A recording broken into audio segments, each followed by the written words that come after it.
진영주의 셀럽 유구는 1월 20일 자신의 SNS에 자신에게 물어온 질문에 대한 답이라며 다음과 같은 글을 게시했습니다.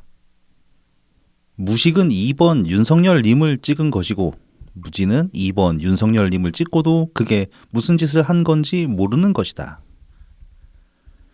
국립국어원 홈페이지 온라인 가나다에 따르면 무식과 무지는 각각 이렇게 풀이됩니다. 무식은 배우지 않은 데다 보고 듣지 못하여 아는 것이 없음. 행동 따위가 격에 맞거나 세련되지 않고 우악스러움. 무지는 아는 것이 없음. 미련하고 포악하여 드센 데가 있음. 두 단어 모두 본질적 의미엔 큰 차이가 없으나 무식은 무지에 비해 배움이 없다는 맥락이 숨어 있습니다. 즉 무식과 무지의 모양새는 같지만 무식은 배우지 못한 것이 원인이고 무지는 배움과 상관없이 나타나는 것입니다. 류근에게 무식과 무지의 차이를 물어본 그의 후배는 아마도 시인이라는 그의 직업, 나아가 대학에서 문예창작을 전공하고 석사학위를 취득했으며 박사학위 과정까지 수료한 그의 학력을 알기에 그런 질문을 던진 것일 것입니다. 자신의 무식함을 자각하고 배움으로 알고 있을 것 같은 사람에게 가르침을 얻어 무식함에서 벗어나려는 의지를 보인 것입니다. 하지만 류근은 그런 질문에 자신의 이력과 학력에 걸맞지 못한 형편없는 대답만을 내놓았습니다. 이 대화에서 류근이 보인 태도야말로 무지함의 전형입니다. 한국어를 다루는 최고 학부 과정까지 수료했지만 전혀 맞지도 않는 비유만 들어댔기 때문입니다. 무식함과 무지함은 그것들을 자각하지 못할 때 타인에게 대한 악행으로 이어집니다. 류근은 타인의 질문에 얼척없는 대답을 쏟아내며 잘난 척 그만하고 자신부터 돌아보길 바랍니다. 타인의 무식함, 무지함을 비판할 처지가 못돼 보입니다. 안녕하세요. 저는 라이브TV 블랙하우 PC입니다. 오늘은 2023년 1월 21일 토요일입니다. 네, 호고맨입니다. 네, 설 연휴에 들어섰습니다. 네, 내일이면 설날이죠. 네, 그렇습니다. 이제 확실히 우리는 이제 음력설을 세다 보니까 네. 이 음력설이 돼야 이제 뭐 좀 진짜 2020 새해가 된 것 같아요. 진짜 새해. 그렇죠. 느낌적 느낌이 그런 게 있죠. 뭐 이렇게 12월 30일 날 송년회 하고 뭐 1월 되면 또 뭐 신년회 하고 그러는데 좀 그 느낌이 좀 그래 확실히. 예, 맞아요. 뭔가 좀 이상해. 이 음력설이 너무 사실 뭐 저는 그렇게 좋은 것 같지는 않거든요. 뭐 전통이라고 하긴 하는데 이렇게 그 달력이 이원화되어 있다는 게. 근데 또 뭐 국제 기준을 맞추려면 양력 따라가야 되니까 어쩔 수 없는 거긴 한데. 그렇게 이제 일본이 따라간 거죠. 일본은 따라가고. 네네. 아시아의 상당수의 나라는 이제 상당히 많은 나라들은 특히 동아시아 쪽 그 음력설을 세고 있죠. 뭐 중국도 그렇죠. 중국? 제가 아는 바로는 이제 한국, 중국, 베트남 이 세 곳이 대표적인 나라고요. 베트남도 상당히 이 음력설을 크게 쉰다고 해요. 그러면 이제 개딸들도 설 다 쇠시겠구나. 자, 이제 이재명이 그 또 2차 검찰 소환 조사, 그러니까 소환 통보를 받고 나가지고 뭐 28일 날 출석하겠다고 연포를 했어요. 네. 근데 뭐 검찰이랑 조율이 안 된 상태로 그냥 확 질러버린 모양이더라고 그것도. 또 28일이 토요일이더라고요. 네, 토요일이더라고요. 그리고 이제 뭐 그렇게 지르면서 이제 뭐 의원들 나오지 마라. 나랑 변호사 단둘이 가겠다. 그래놨더니만 또 의원들은 또 당원 동지 여러분 많이 나오십시오. 이딴 소리를 하고 있더라고. 그래서 이번에 저는 기대가 됩니다. 사실 지난번 추석 때 사람 적었다고 놀린 거는 우리가 너무 가혹했어요. 그러면 안 돼. 평일 오전에 어떻게 나와요, 솔직히. 그리고 개딸이 정말로 젊은 사람들이 많다면 더더욱 못 나오지. 그렇죠, 그렇죠. 그 시간에 뭐 자기 앞가림 하는 사람이면 대부분 그 시간에 일을 하고 있을 거고, 더구나 개딸이 정말로 2030이 주축이라면은 연차 막 자기 쓰고 싶을 때 팍 쓸 수 있는 그런 위치까지 오는 사람도 잘 없을 거 아니야. 그렇죠. 눈치 네. 연차도 눈치 봐가면서 써야 되는 그런 입장이면은 그 이재명 평일날 그렇게 평일날 오전에 나가면은 거기 못 나올 수도 있지. 근데 우리가 여러분 안양으로 보지 못하고 옹졸하게 개태롭고 할배만 났다고 놀렸던 거야. 그 이번 주 그 28일 저는 주말을 기대합니다. 그래서 이번이야말로 개딸의 진짜 모습을 보여줄 때다. 뭐 그렇죠. 이게 서로 이제 역량을 최대한 동원할 수 있는 그런 환경을 만들었으니까. 네. 예. 이재명도 일부러 토요일 날 진짜 출석하는 거 아니야? 그거 때문에. 저는 그런 것 네. 같아 보이더라고요. 그 지난번에 괜히 그 평일날 나가봤더니 썰렁해가지고 네. 그림도 안 나오고 너무 쓸쓸했나 봐. 그러니까 뭐 비슷한 거죠. 그러니까는 옛날에 뭐 박근혜나 이제 하여튼 저쪽 네. 국민의힘 쪽 애들이 그 대선 때 되면은 네. 항상 어떻게든 최대한 그 사진 찍힐 때 젊은 그렇죠. 앵글에 상대적으로 젊은 집어넣으라고. 지지자들을 화면에 나오게 밀어넣는 거랑 비슷한 거죠. 뭐 그렇겠죠. 예, 지금 이재명은 이제 대선은 선거운동 하고 있는 거나 마찬가지라서. 근데 저도 사실 개딸이라는 걸 실체를 잘 못 믿겠는 게 뭐 이 사람들이 여초 카페에서 유입됐다고 그러잖아요. 네네. 근데 그 여초 카페에서 그렇게 유입될 만한 사람들이 얼마나 있는지도 일단 의미고, 왜냐하면 여초 카페라는 것 자체가 이게 계속 신규 새로운 후세대 연령대가 계속 유입되면서 어느 정도 연령대가 이렇게 고르게 분포되는 게 아니라 여초 카페도 2000년대 초반에 생겼단 말입니다. 네, 그렇죠. 그리고 대부분 고인물들이 계속 나이 먹어가면서 있는 경우가 많아요. 그러니까 맞아요. 유입이 되긴 하지 유입이 많이 되는 게 아니고. 네네네. 그래서 지금 삼국 카페라는데 거기서 평균 연령 내리면 평균 연령이 계속 올라가고 있는 거예요. 한 살 한 살 모아가고 있는 거야, 말하자면은. 그러니까 여시가 좀 그렇던가. 여시도 다 마찬가지입니다. 근데 이제 뭐 쌍코 이런 데는 조금 상대적으로 뭐 그러니까 정보 얻으려고 들어오는 케이스도 있지만은 지금은 이미 세대가 바뀌면서 지금 2030들은 카페 활동으로 뭐 그런 정보를 얻는 것보다 SNS 정보를 얻는다고. 인스타가 정보고 그런다고. 굳이 그런 데 들어갈 필요가 없고 그게 유행이 아닌가요? 그 연령대는. 그래서 저는 그쪽에서 유입됐다고 해도, 그래서 실제로 거기서 이제 그쪽에서 유입된 개딸들이 있다고 해도 젊은 사람들이 그렇게 많을 거라는 생각은 안 들어요, 일단. 그리고 뭐 옛날에 뭐 다스베이더 같은 거 내가 한참 방청 다니고 그럴 때 봐도. 그때요. 그때도 제가 그때 이제 30대 40대 초반 그럴 때였는데. 그러면 이제 그분들이 40대 50대 되나? 그때도 저는 가면 저도 어린 축이었거든요. 이렇게 앉아 있어 보면은. 네네. 대체로. 그랬으니까 뭐 대부분 할배할매지 뭐 사실. 그래서 별로 기대는 안 됩니다. 하지만은 적어도 머릿수라도 채워봐라 이번에는 좀 주말이니까. 저는 이제 그거를 하나 기대하고 있어요. 지난번에 이제 모일 때는 우리 쪽 같은 이제 업자들 사이에서 이제 가장 큰 지분을 갖고 있는 김어준이 있지 않습니까? 김어준이 이렇게 별로 동원령을 내린 것 같은 흔적이 안 보였거든요. 이번에도 안 낼 것 같아요. 그러니까 내리면은 이게 재밌어지는 거고, 토요일 주말인데다가 김어준이 동원령을 내렸다. 뭐 그러면 이제 김어준의 동원력이 어느 정도 되는지. 예, 그것까지 드러나는 거죠. 확인할 수 있겠지만은 안 할 것 같아요, 김어준이. 그걸 자기도 알고 안 할 것 같아.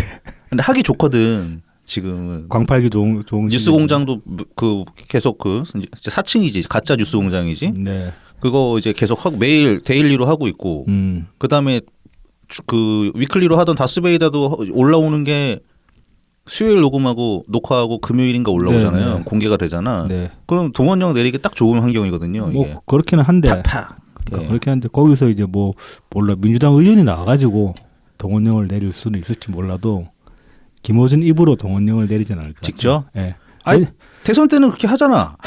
그게 김어준이 뭐 자기가 지금 직접 주체가 되는 것도 아니고 개뚜껑이 주체하냐 지금 저쪽 집회. 그런 것까지 가리나 김어준이? 그런 거 가리죠. 자기 광팔 자리 딱 찾아가지고 하는데 저기 서초 때도 그때 안 나와보고 그냥 뭐 그 근처에 어슬렁거리면서 고기만 먹고 갔잖아. 그때도 개뚜껑이었잖아요. 그러니까 개뚜껑인데 그때도 김어준이 딱히 적극적으로 막 나와도 소리 안 했다고. 아니야, 그때 뉴스공장에 개뚜껑 출연도 시켰어요. 개뚜껑 그땐 개뚜껑을 개뚜껑을 불러가지고 하는데, 그러니까 만약 이번에도 하려 그러면 개뚜껑을 답에 부르든지 아니면은 어떤 식으로. 그리고 맨날 나오잖아, 민주당 애들. 그러니까요. 거기서 나올 가능성이 있죠. 그 민주당 쪽 패널들이 이제 그들을 할 가능성이 있죠. 요새 우리 교수님도 다시 나오기 시작하는 것 같던데. 아 뉴스 공장에 나오나요? 그렇죠. 뉴스공장에 그 썸네일에 얼굴이 자주 보이더라고. 그럼 다시 또 주간 채백은 해야 되는 거야? 아, 근데 좀 지쳤어. 좀 아니 뭐 지쳤어. 더 할 것도 없을 것 같아. 네, 맨날 더 할 게 없어요. 뭐 해봤자 맨날 네. 뭐 그 소리가 그 소리겠지 뭐. 뭐 윤석열 좀 까겠죠. 윤석열 좀 까지면 결국 기본소득 해야 된다. 기본소득 해야 된다는 얘기는 하고 있을까 없을까 모르겠어요. 그거는 네. 잘 모르겠고. 뭐 재정을 또 펑펑 써야 된다 그런 소리 할거 뭐 뻔하지 뭐. 그 소리는 못 하는 것 같던데요. 그 소리는 사람을 초줄건 해야지 왜 그래. 그럴 것 같지 않잖아요. 너무 훌륭하셔가지고 초지일관은 벗어나셨지 벌써. 그런가? 네, 뭐 이렇게 해서 짧은 얘기 나눠봤고요. 이제 저희를 도와주시는 고마운 분들 소개해드리고 본격적인 내용으로 들어가 보겠습니다. 네. 네, 후원 계좌를 통해서 트친 S님 그리고 달탄양님 후원해 주셨습니다. 감사합니다. 그리고 제공입니다. 웰컴퓨터입니다. 부산 사하구 개정로 221 사시장 복개로 입구에 있습니다. 070-8742-9595, 051-271-0066입니다. 트위터에서 웰컴퓨터, 인스타그램, 페이스북, 네이버 블로그에서 웰컴퓨터 _AIRSEE 숫자 12로 검색하시면 됩니다. 컴퓨터 조립 수리 전문점이고요. 원하시는 사양에 맞는 최적의 견적을 내드리고 조립 세팅까지 완벽하게 마무리해드립니다. AS 원격 지원 및 업그레이드도 가능하니까 부담 갖지 마시고 언제든지 문의 주세요. 자, 1월 17일 트윗을 올리셨어요. 웰컴퓨터 계정에서. 네. 그래서 이제 올해 이제 1차 이벤트 추첨이 끝나가지고 이제 당첨자 3분이 나왔습니다. 1등은 하나, 그러니까 한글로 하나님이시고, 2등은 영어로 선주 아빠님이시고, 네. 3등은 이제 한글로 베르니카님. 요 세 분이 당첨되셨으니까 빨리 이제 그 웹컴퓨터 계정으로 DM을 보내달라. 네. 해서 키보드랑 네. 사운드바랑 네네. 그다음에 마지막 게 뭐였지? 마우스. 네. 그래서 한 달 안에 연락이 가져가시기 없으면 바랍니다. 무효 처리하겠다고 하시니까 한 달 안에 요 꼭 찾아가시기 바랍니다. 네네네네. 그리고 이제 2차 이벤트가 또 시작이 됐어요. 웰컴부터. 당첨자는 이제 1월 30일 날 오후 7시고 방법은 같습니다. 계정 팔로잉 하시고 이제 이벤트 게시물을 리트윗 하시고 이벤트 게시물에 댓글을 다시면 또 이제 조건이 충족됩니다. 이번에 상품이 조금 바뀌었어요. 1등은 리드래곤 K588 기계식 키보드, 2등은 로지텍 G102 2세대 마우스, 3등이 매닉 KM330 무선 키보드 마우스 세트. 이렇게 네네. 나갑니다. 나는 여기서 굳이 고르라면 3등이 제일 나한테 필요할 것 같은데 한번 해볼까 나도. 해보십시오. 예. 아니야 이거 뭔가 그 광고주와의 농간 이런 게 되기 때문에. 아니 근데 늘 하시고 있던 거 아니었어요? 아니 저 한 번도 안 했는데. 아 그래요? 네. 아 이번에 한번 해보세요. 그냥 리트윗까지는 하는데 네, 댓글을 안 다세요? 댓글을 안 달아 일부러. 어. 그 참석하시는 분들이 많지 않기 때문에 이게 확률이 높습니다. 뭐 가면 그래도 경쟁률이 올라갈지도 모르니까. 그래요? 많은 거 아니었습니까? 아니 뭐 지금 뭐 우리가 많다고 하는데 앞으로 이제 웰컴퓨터 사장님의 포부는 이것보다 더 많아질 것이기 때문에 지금 이제 한 뭐 몇백 단위잖아요 말하자면은. 네네네. 그보다 더 늘어날 것이기 때문에 뭐 한번 하시라도 빨리 이벤트에 참석하시는 게 당첨 확률이 높다 이렇게 말씀을 하시더라고요. 그렇죠, 그렇죠. 그거 해도 돼요. 뭐 그거 과정이 공정하기 때문에 그거 완전 그 수동으로 이거 돌려가지고 뽑는 거기 때문에. 아니 그러니까 과정이 공정한 게 문제가 아니고 결과가 의심스럽다 이거야. 결과에 괜찮아. 또 이거 괜히 또 막 내가 타고 그러면은 저희 그 응모자들 사이에서 막 투표 조작 이야기 나고 그런단 말이야. 아니 아예 못 알아보실지도 몰라. 좋겠네 막 이러고 이렇게 끝나. 예, 어쨌든 많은 응모 부탁드립니다. 네. 다음은 달품은 농장입니다. 트위터 달품은 농장 _DALPUMEUN, 인스타그램 달품은 농장 _ 농사짓는 문파 DALPUM 숫자 1입니다. 청란, 청개육, 친환경 우렁이쌀, 고춧가루, 참기름, 들기름, 서리태콩, 찰옥수수 등을 판매하고 있습니다. 자, 1월 18일 트위터로 공지가 하나 올라왔는데요. 설 명절 때 맛있게 드실 수 있는 떡국떡, 국산쌀 100%로 만들어진 떡국떡인데요. 진공 포장된 1.5kg 한 봉지에 13,000원 플러스 택배 배송 비용 4,000원대입니다. 이게 이제 18일 날 올라와서 설 명절 전에 이제 배송된다라고 올리셨는데 지금 저희 방송 나갈 때는 설 이미 지난 다음이기 때문에. 그렇죠. 자, 그래서 주문은 뭐 DM으로 해달라고 아니면 전화번호 문자 010-7921-9757 요거를 문자 주시면 됩니다. 떡이야 뭐 저기 가래떡이야 겨울에 놔두고 두고 먹으니까 뭐 떡라면도 해먹고 뭐 떡볶이도 해먹고 하니까 필요하신 분들은 연락하시면 되겠습니다. 네, 많은 성원 부탁드립니다. 네. 자, 그러면 이제 첫 번째 소식 평산마을 소식으로 알려드리겠습니다. 음력설을 맞아서 대통령님께서 새해 인사를 올리셨습니다. 네. 지난 한 해 고마웠습니다. 깊은 감사를 담아 개묘년 설날 세배 드립니다. 송구영신. 묵은 아픔과 원망을 저문 해와 함께 떠나보내고 새로운 기운과 희망의 새해를 맞이하길 기원합니다. 뜻깊은 설 명절 보내시고 새해 복 많이 받으세요. 개묘년 설날 문재인, 김정숙. 이렇게 대통령님이 이제 뭐 세배를 드린다면서 이렇게 또 인사글을 올리셨습니다. 네, 또 그리고 최근에 그 대통령님께서 그 이제 예전 청와대 뭐 장관 네, 그렇죠. 그 청와대 참모? 인사들에게 이제 선물을 보내셨죠. 네, 그거 가지고 뭐 또 뒷얘기들이 좀 있는 것 같더라고요. 그러니까요. 심지어 그 사이에 뭐 익명의 네. 한중진 씨, 네. 민주당 한중진 씨가 네. 궁시렁궁시렁 했던데 삐져가지고 지는 안 줬다고. 그 장관을 했어야지.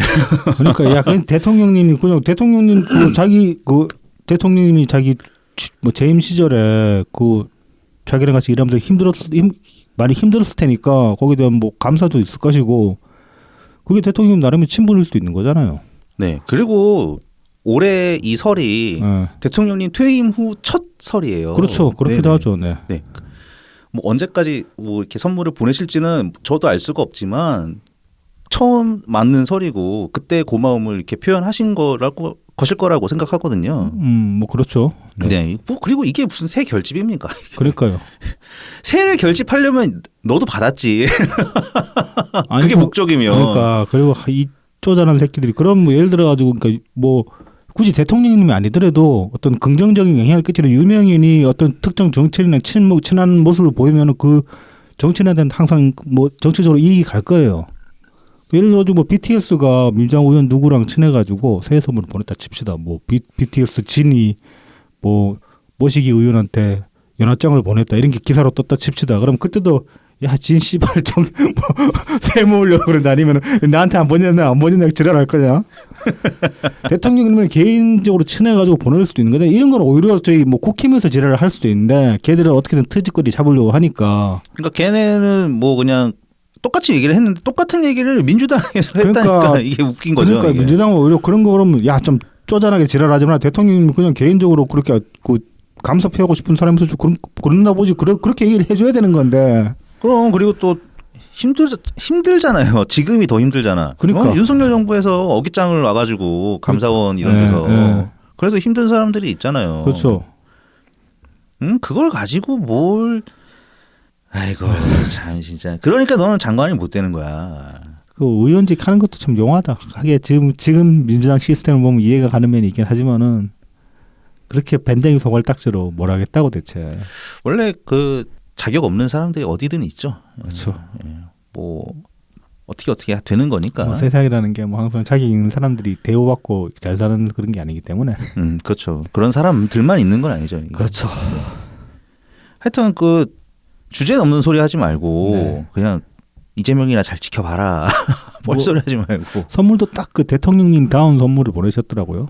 그 멸치. 네네. 나름 이제 고 인근 지역에 뭐 저기 평산은 아니지만 좀 더 남쪽으로 내려가면 이제 바닷가 쪽에 뭐 남해 그쪽에 멸치가 좀 특산물로 많이 나니까. 네네. 부산 기장 뭐 이런 쪽. 기장이나 뭐 남해나 통영 그쪽이 멸치가 예. 진짜 멸치가 맛있거든요. 맛있고 비싸기도 하고 좋은 것들 좋은 것들. 그런 거 이제 골라가지고 선물용으로 보내신 것 같은데 대통령님 다음 선물이다 뭐 그런 거 들었습니다. 그렇죠. 아 뭐 이거 가지고 무슨 새 하나 진짜 어이가 없네. 그러니까요. 진짜 어처구니가 없습니다. 그 한중진 누가 내가 선물 보내줄게. 내가 멸치 사줄 테니까. 그거 먹고 먹고 떨어져라 그냥. 아유 진짜. 진짜 인간이 왜 이렇게 그 인간에 대한 나이가 들면서 이제 인간에 대한 환멸을 안 느끼려고 왜냐하면 나는 사람에 대한 기대를 접었다라고 스스로 막 생각하고 살기 때문에 환멸을 안 느끼려고 노력을 하는데 그런데도 불구하고 이런 어떤 그 저의 상상력을 언제나 뛰어넘는 찌질함을 드러내는 인간들이 계속 나와가지고 참 그 인간에 대한 탐구는 끝이 없구나 그런 생각을 매번 하게 됩니다. 그럼요. 그 별별 신기한 개체들이 있죠. 그렇죠. 네. 뭐 아무리 제가 그동안에 뭐 뒤통수도 많이 맞아보고 더러운 꼴도 많이 겪어보고 막 찌질한 꼬라지도 많이 내가 많이 찌질해져 보기도 하고 또 찌질한 꼴을 많이 봤다고 해도 그 저의 그 모든 경험을 뛰어넘는 이런 찌질한 인간들은 언제나 나오기 때문에 죽을 때까지 경계를 늦출 수 없다. 그렇죠.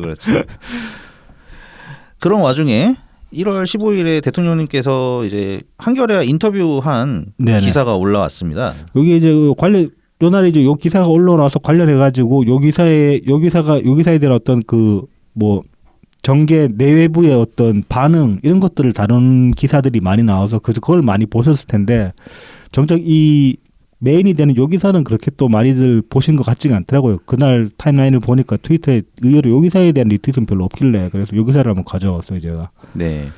여기 이제 작년 사실은 이제 1월 13일 날 이루어진 인터뷰인데 요걸 정리해서 12월 13일. 작년 12월 13일에 이루어진 인터뷰인데 올해 이제 1월 15일에 기사로 나온 겁니다. 네네. 이 한길사 그러니까 김언호 한길사 대표와 인터뷰를 가지셨는데요. 네. 여기 그 책 만드는 곳이잖아요. 네. 이게 출판사. 예. 네.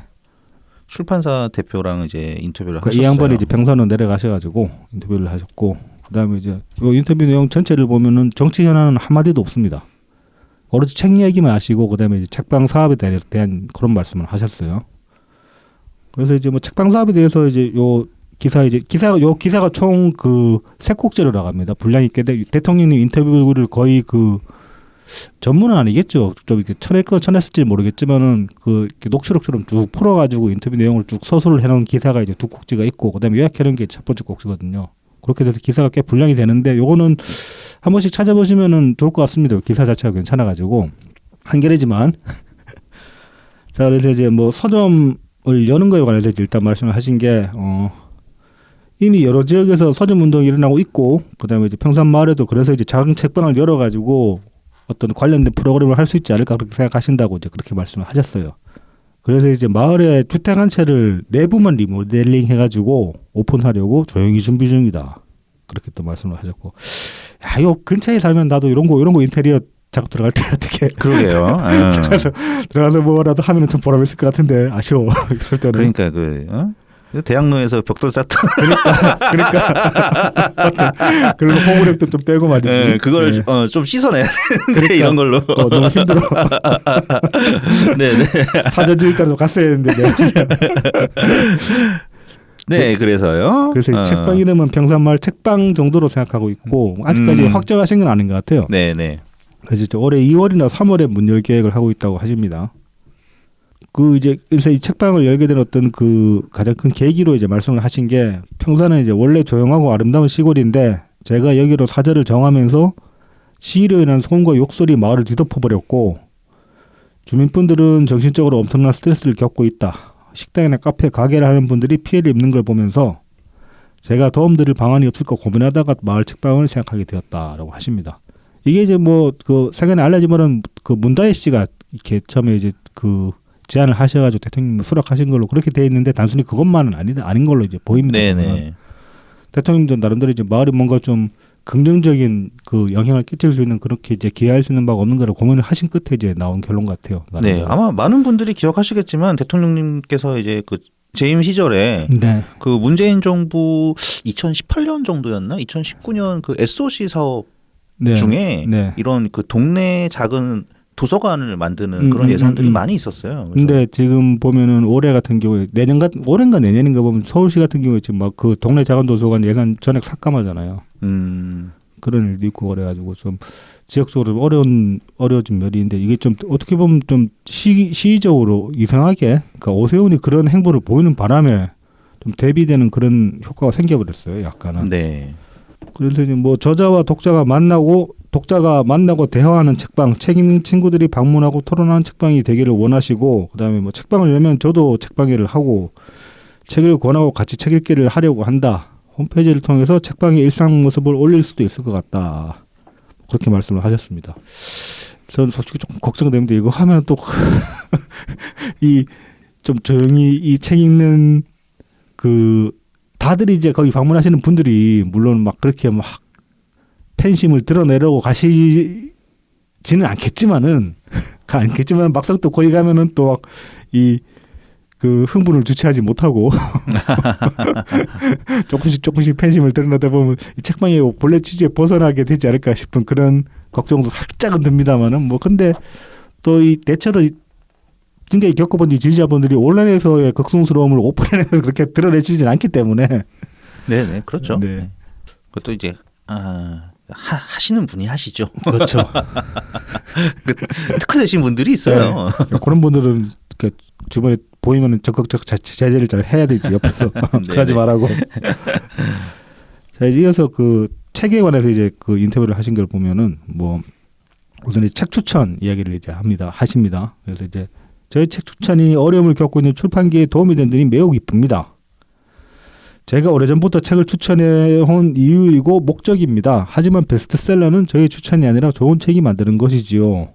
저자와 출판사가 노력해낸 산물입니다. 이 좀 겸손을 표하셨는데 뭐 좋은 책이 다 베스트셀러가 되는 게 아니잖아요, 사실. 아 그렇죠. 네, 그런 점에서 보면 대통령님의 역할이 충분히 있었다. 뭐 그렇게 그러니까 이 대통령의 말씀에 대해서 다시 반박을 드릴 수가 있죠.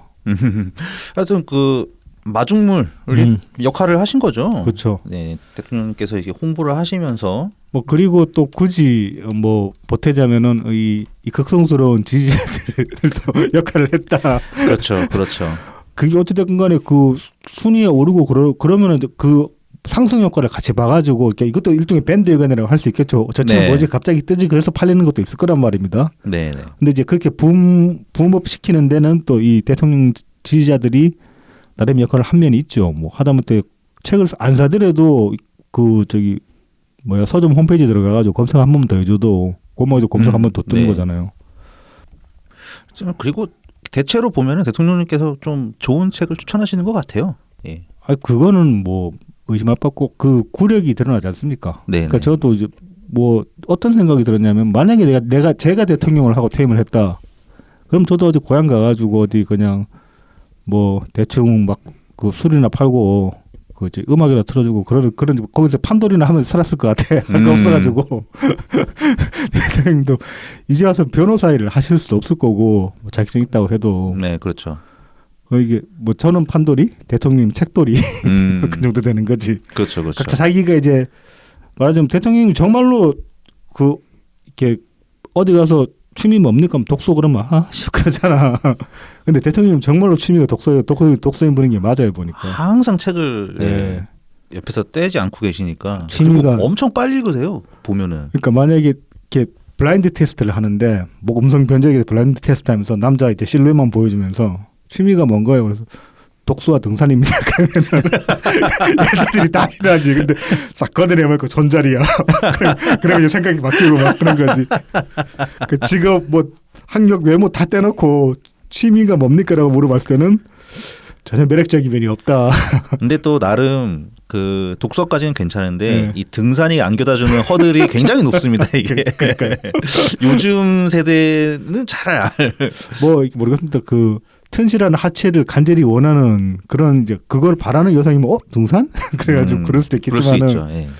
대체로 취미가 등산과 독서다 그러면 사람 되게 꽁생원이고 뭐 자기 취향도 별로 없고 뭐 그런 사람으로 여기기 십상인데 대통령은 그렇지는 않다. 이게 정말 진심이다. 그렇죠. 그 좀 다르게 봐야 되는. 그러니까는 뭐 요즘 말로 하면은 책 덕후, 그다음에 산 덕후 그렇죠. 이렇게 되시는 거죠. 그렇죠. 산도 그냥 타시는 게 아니니까. 그러니까 암벽 등반은 안 하셨나 모르겠어 젊었을 그거 글쎄 하셨을 것 같기도 하고요. 뭐 본격적인 클라이밍까지 안 하시더라도 웬만한 데는 올라가 보셨을 것 같긴 한데. 네. 뭐 그래서 이제 이어서 보면은 이제 그 임기 중에는 책 읽기가 아무래도 힘드셨죠.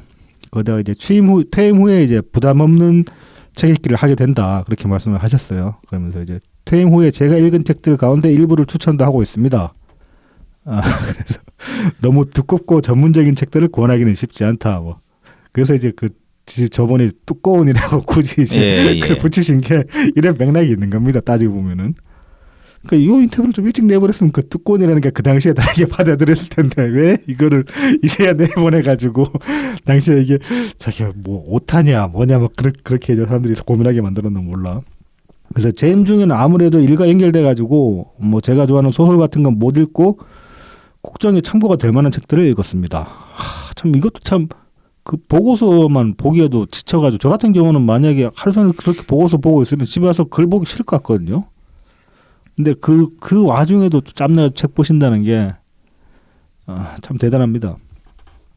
근데 이제 대통령님이 책에 대해서 이제 좀 그 의의를 가지시는 게 좀 달라요. 보면은 다음 말씀을 보면은 우리 국가 사회가 민주화되는 과정을 보더라도 그렇습니다. 일제강점기의 친일, 해방 이후의 독재와 권위주의, 이 권위주의를 뒷받침하는 분단체제, 이 권위주의에서 형성된 기득권 세력의 생각, 이런 현실에 대한 비판 없이 우리 국가 사회의 민주화는 불가능했던 것이지요.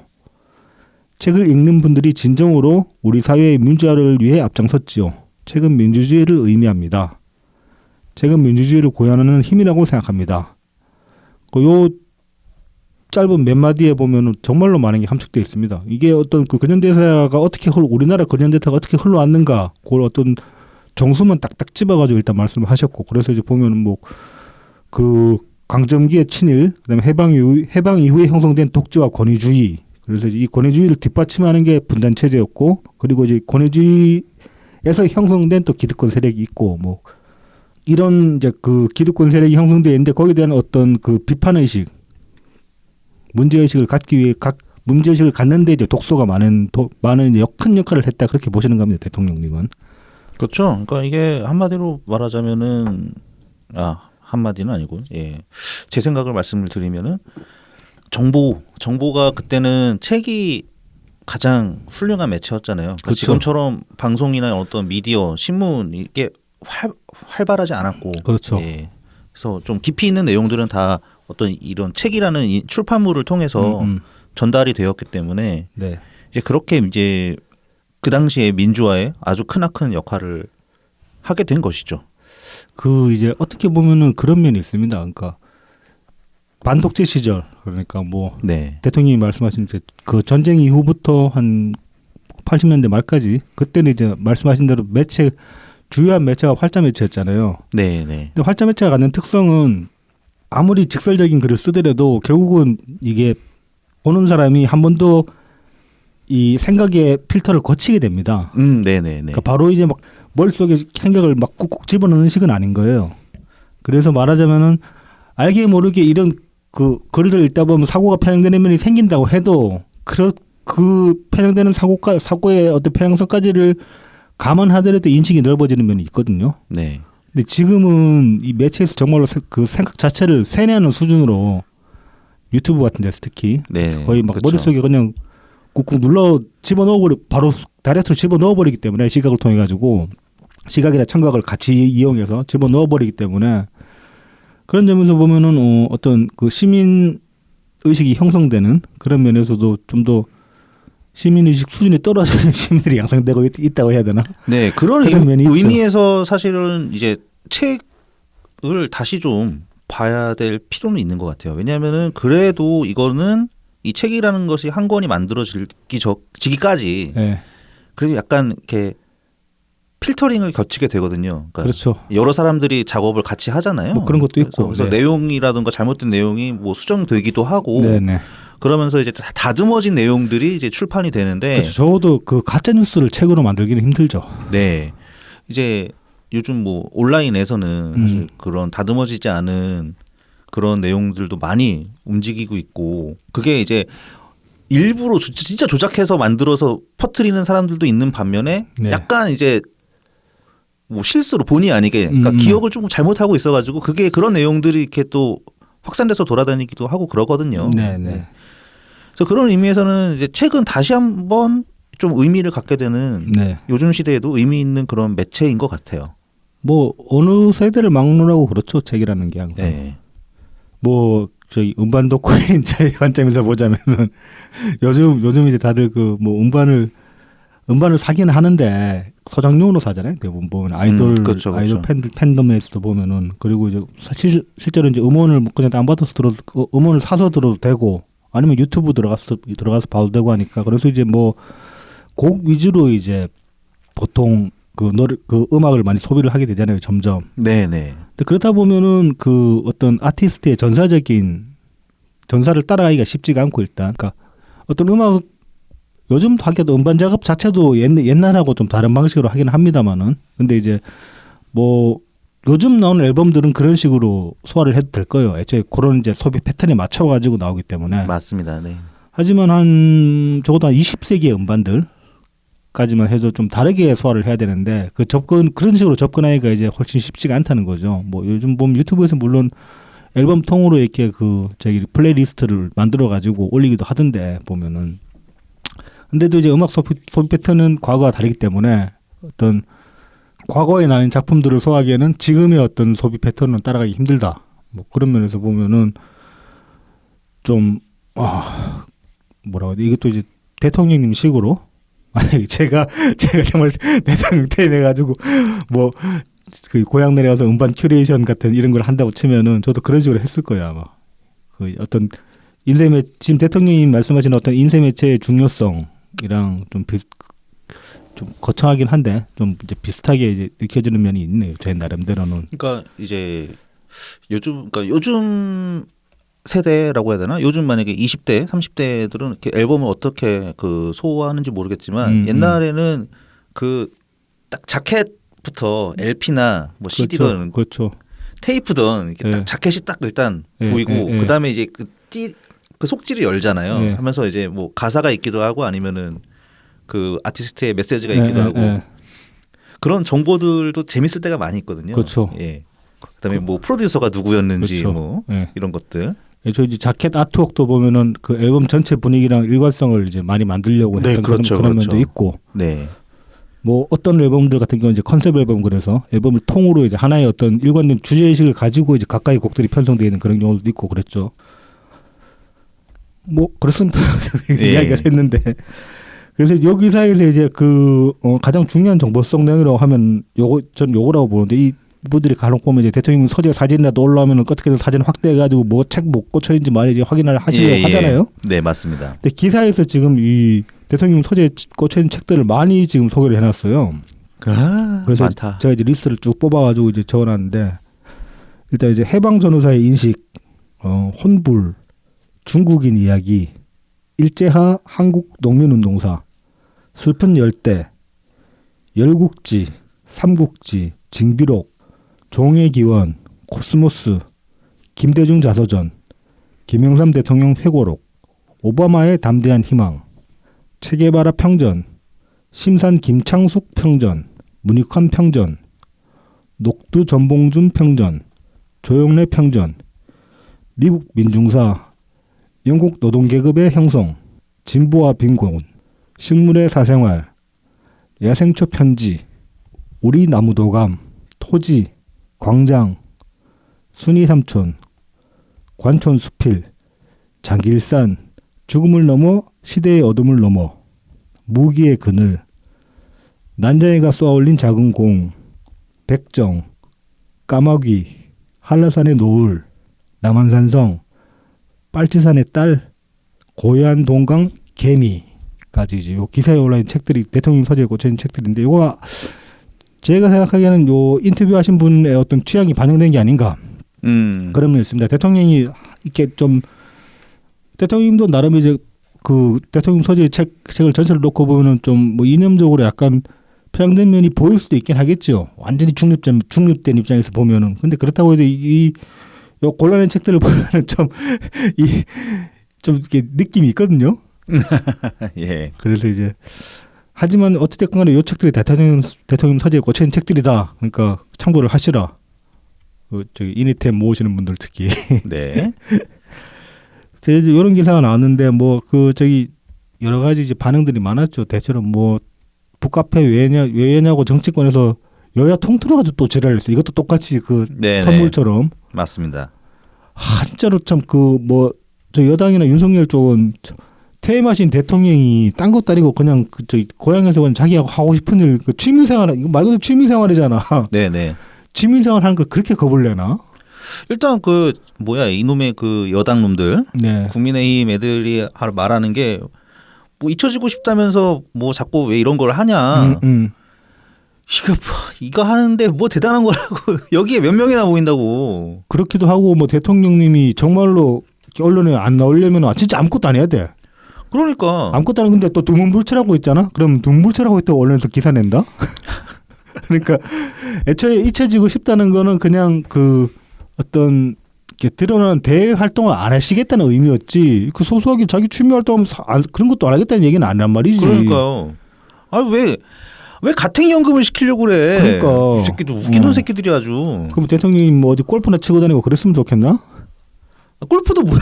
뭐 안 쳐야지. 골프는 뭐 혼자 치나? 하긴 골프 치러 가면 전두환 골프 치러 가면 또 기사를 나니까 만약 골프를 쳐도 골프 친다고 또 기대가 났겠지. 네, 뭐 세 모은다고 하죠. 그렇죠. 골프장에서 보통 골프도 그러니까, 여러 사람 모여서 치잖아요. 그렇죠. 골프 혼자 안 치니까. 예. 진짜 아무것도 하면 안 된다니까. 전부 혼자서 그냥 산에 가셔야 돼. 근데 참 대통령이 골프도 안 치시는구나 그러고 보니까. 그렇죠. 골프 안 치시죠. 네. 참, 멋있어. 뜬금없이 멋있어. 자, 그래서 정치권의 그런 이 반응들도 참 짜증이 나는데 뭐 그건 뭐 그렇다 치고는 아니지만은 뭐 그건 그거고 또 보면은 이제 18일에서 프레시안에서 이런 저는 처음에 이 기사 표제만 보고 네. 저쪽 매체에서 이 저기 뭐 일종의 그 이간질 기사로 낸 거라고 생각했는데 갈라치기로 낸 거라고 생각했는데 그게 프레시안에서 이런 기사를 냈더라고. 기사 제목부터 이제 그렇습니다. 문재인 북카페 소식에 이재명 지지자 카페에서 똥냄새 진동이라는 제목입니다. 제목이. 그래서 이제 뭐 내용 이것도 뭐 보신 분도 많을 것 같은데 요 기사도. 네. 17일 날 이제 그 제명인의 마을에 이런 제목의 글이 올랐다고 합니다.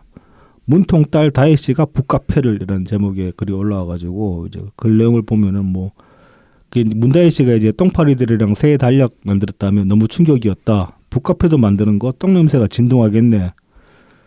문 대통령은 말년에 왜 이런 행보를 보이냐며 이제 그렇게 막 지랄을 했다고 합니다. 그래서 이제 뭐 게시글에 요 기사 기준 한 40개 정도 댓글이 달렸는데 이상한 시국에 딸은 왜 자꾸 저러는지 뭐 그런 생각도 그런 글도 올라오고 그런 댓글도 있었고 뭐 생각이 다를 수 있지만 이런 긴박한 상황에서 더 나쁜 놈들에게 송구를 겨눠야 한다. 그나마 나은 정도가 이 정도네요. 더 나쁜 놈. 그러니까 더 나쁜 놈들은 네. 그러니까 이것도 나쁘다는 거 아니야. 그러니까 참 웃긴다 진짜. 그럼 대통령이 뭘 해야 되냐고 니들을 뭐 대통령도 이재명 구명 집회에 나가가지고 거기서 막 연설하고 그래야 되나? 그거 해달라는 거죠 뭐. 어? 거기서 막 아니면 저희 이쪽 유튜브 쭉 들면서 슈퍼챗 한 번씩 쏴주세요. 그러고 다녀야 되나 대통령님이? 진짜 왜 그 퇴임하신 분 진짜로 뭐 취미생활을 하고 그냥 그 촌에서 살겠다는데 왜 자꾸 지랄이냐고. 그리고 뭐 대통령님께서 대통령까지 안 하시고 네. 만약에 뭐 국회의원 정도까지만 하시다가 네. 은퇴하셨으면은 그래도 네. 됩니다. 니네가 원하는 대로 해주실 수도 있어요. 그런 사람 그럴 분은 아니지만. 네. 근데 대통령직을 수행하셨기 때문에 니네가 하는 것처럼 그러면 안 돼요. 그렇죠. 이게 한쪽 진영의 편을 들 수도 있다고 생각을 하지만 뭐 대통령도 정치인이니까 근데 이제 적어도 대통령님 생각에는 대통령 정도 되면은 여든 야든 어쨌든 통합의 정치를 하셔야 되기 때문에 그렇죠. 그리고 합리적인 어떤 과정에 충실한 정치를 하셔야 되기 때문에 그 습관 그대로 아직 퇴임하시고서도 그러시는 겁니다. 그렇죠. 이게. 뭐 정말로 어떤 상황이 시국선을 해야 될 그런 수준의 어떤 네. 그런 상황이 아닌다 하면은 뭐 누구 편 들고 뭐 누가 옳다 그런 말씀 하실 수도 하실 생각을 아예 안 하시겠죠.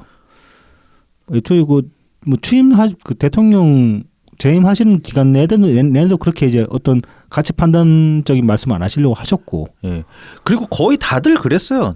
그렇죠. 그러니까 뭐 김영삼이라던가 뭐 전두환 얘는 뭐 이런 애들은 이제 형을 받아서 살았으니까는 뭐 그냥 논외고 박정희 죽어버렸잖아. 그러니까 어쩔 수 없고 노태우도 안 그랬어. 노태우도 안 그랬죠. 네, 노태우도 안 그랬고 김대중 노무현 대통령님은 말할 것도 없고. 그렇죠. 네, 가끔 이제 그 같이 일했던 사람들이나 아니면은 이제 선거 때 되면 찾아오는 정치인들 있잖아. 그렇죠. 그 뭐 오지 말라고 할 수는 없잖아요. 그렇죠.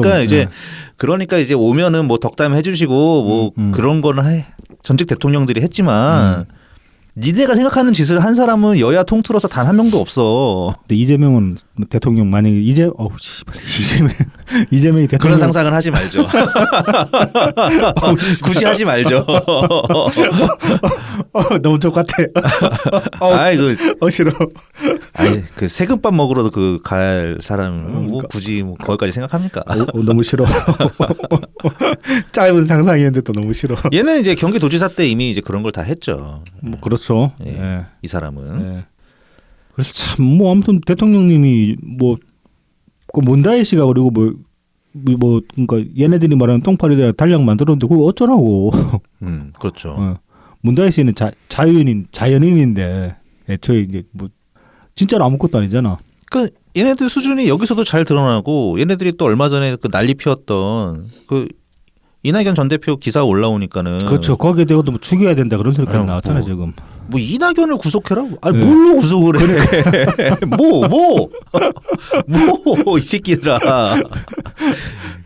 밑도 끝도 없어 이것들. 그냥 내 기분대로만 말하는 거지. 내 기분에 시원한 소리를 하고 시원한 그 말한다고 속 시원하기는 하나?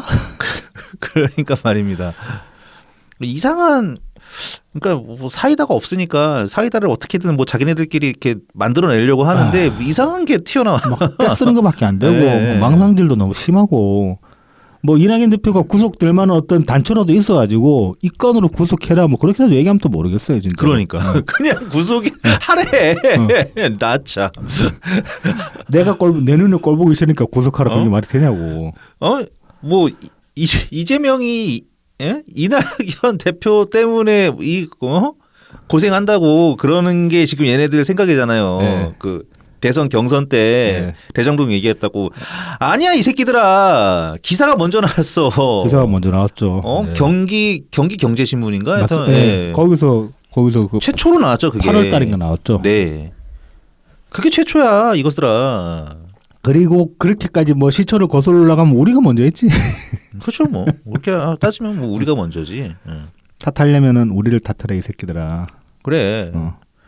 하여튼 좀 제대로 알자 좀. 제대로 알고 뭐 짓거려라. 근데 참 제대로 안 류군 씨는 이런 사람들 상대로 우선 뭐 윤석열 찍으면 무지하고 무식하는 그 단소리를 하고 있냐고. 왜냐면은 쥐가 무식무지하거든. 지가 무식무지해서 그렇긴 한데 네. 참 애달프다. 부럽다. 꼴에 어떻게 또 돈은 벌었네. 컬러링 가지고. 뭐 그런데 밝은 돈이 있나 보지. 그러니까 축하한다. 자 이제 이렇게 이제 그 평산마을 소식 전해드렸습니다. 네, 다음은 이제 요건 이제 그 대장동의 얘기라고 할 수도 있고 이 대장동 사건을 바라보는 관점을 우리는 여태까지 이제 주로 이재명을 중심에 놓고 그렇죠. 네. 바라봤었는데요. 이번 주에 그 뉴스토마토 뉴스레터에 김만배를 이제 중심으로 좀 뭐라 그러지? 이거 기사는 아니고 뭔가 이제 기획 시리즈가 나왔죠. 네. 예, 기획 시리즈가 나왔습니다. 그래서 이 좀 흥미롭습니다. 요게 이제 1월 16일부터 18일까지 그 뉴스토마토 뉴스레터에 이제 올라온 기획 시리즈고 제목이 이제 사상 최대 언론 스캔들의 주인공 김만배는 누구인가라는 이제 제목으로 올라왔습니다. 네네. 이 관점도 나름 설득력이 있는데 일단 배경을 좀 한번 볼 필요는 있는 것 같아요. 네. 배경을 볼 필요가 있는 게 이 대장동 개발을 크게 세 축으로 볼 수가 있거든요. 그렇죠. 이 대장동 화천대유 밑에 이제 천화동인의 그 지분 1호부터 이렇게 7호까지인가 있잖아요. 네네. 보면은 이렇게 거기서 드러나는 게 뭐냐면은 이 대장동 개발을 크게 세 축으로 볼 수가 있더라고요. 그 이제 정신에서도 그렇게 구분하지 않은 두 축이었나 정신에서 구분한 게? 정신에서는 두 축이었나요? 일단은 이제 인허가권을 관리하는 이재명이 있죠. 이재명, 정진상, 김용. 성남시청팀이죠 말하자면. 네, 거기에 이제 유동규도 거의 끼어 있다고 볼 수 있고요. 네. 유동규는 이제 워낙 이렇게 왔다 갔다 이렇게 중간에 돌아다녀가지고 조금 애매하긴 한데 그래도 일단은 그 성남 도시개발공사에서 월급을 받았으니까 이쪽이라고 볼 수 있겠죠. 그 다음에 이제 남욱과 정영학. 네. 업자팀이죠. 말하자면. 업자팀. 예, 네. 얘네들을 이제 땅 개발하면서 얘네들이 이제 위례 때도 같이 하고 네네. 그러면서 이제 대장동을 이게 그 대장동 개발의 역사를 보면은 아주 오래 전부터 원래는 그 신용수라고 네.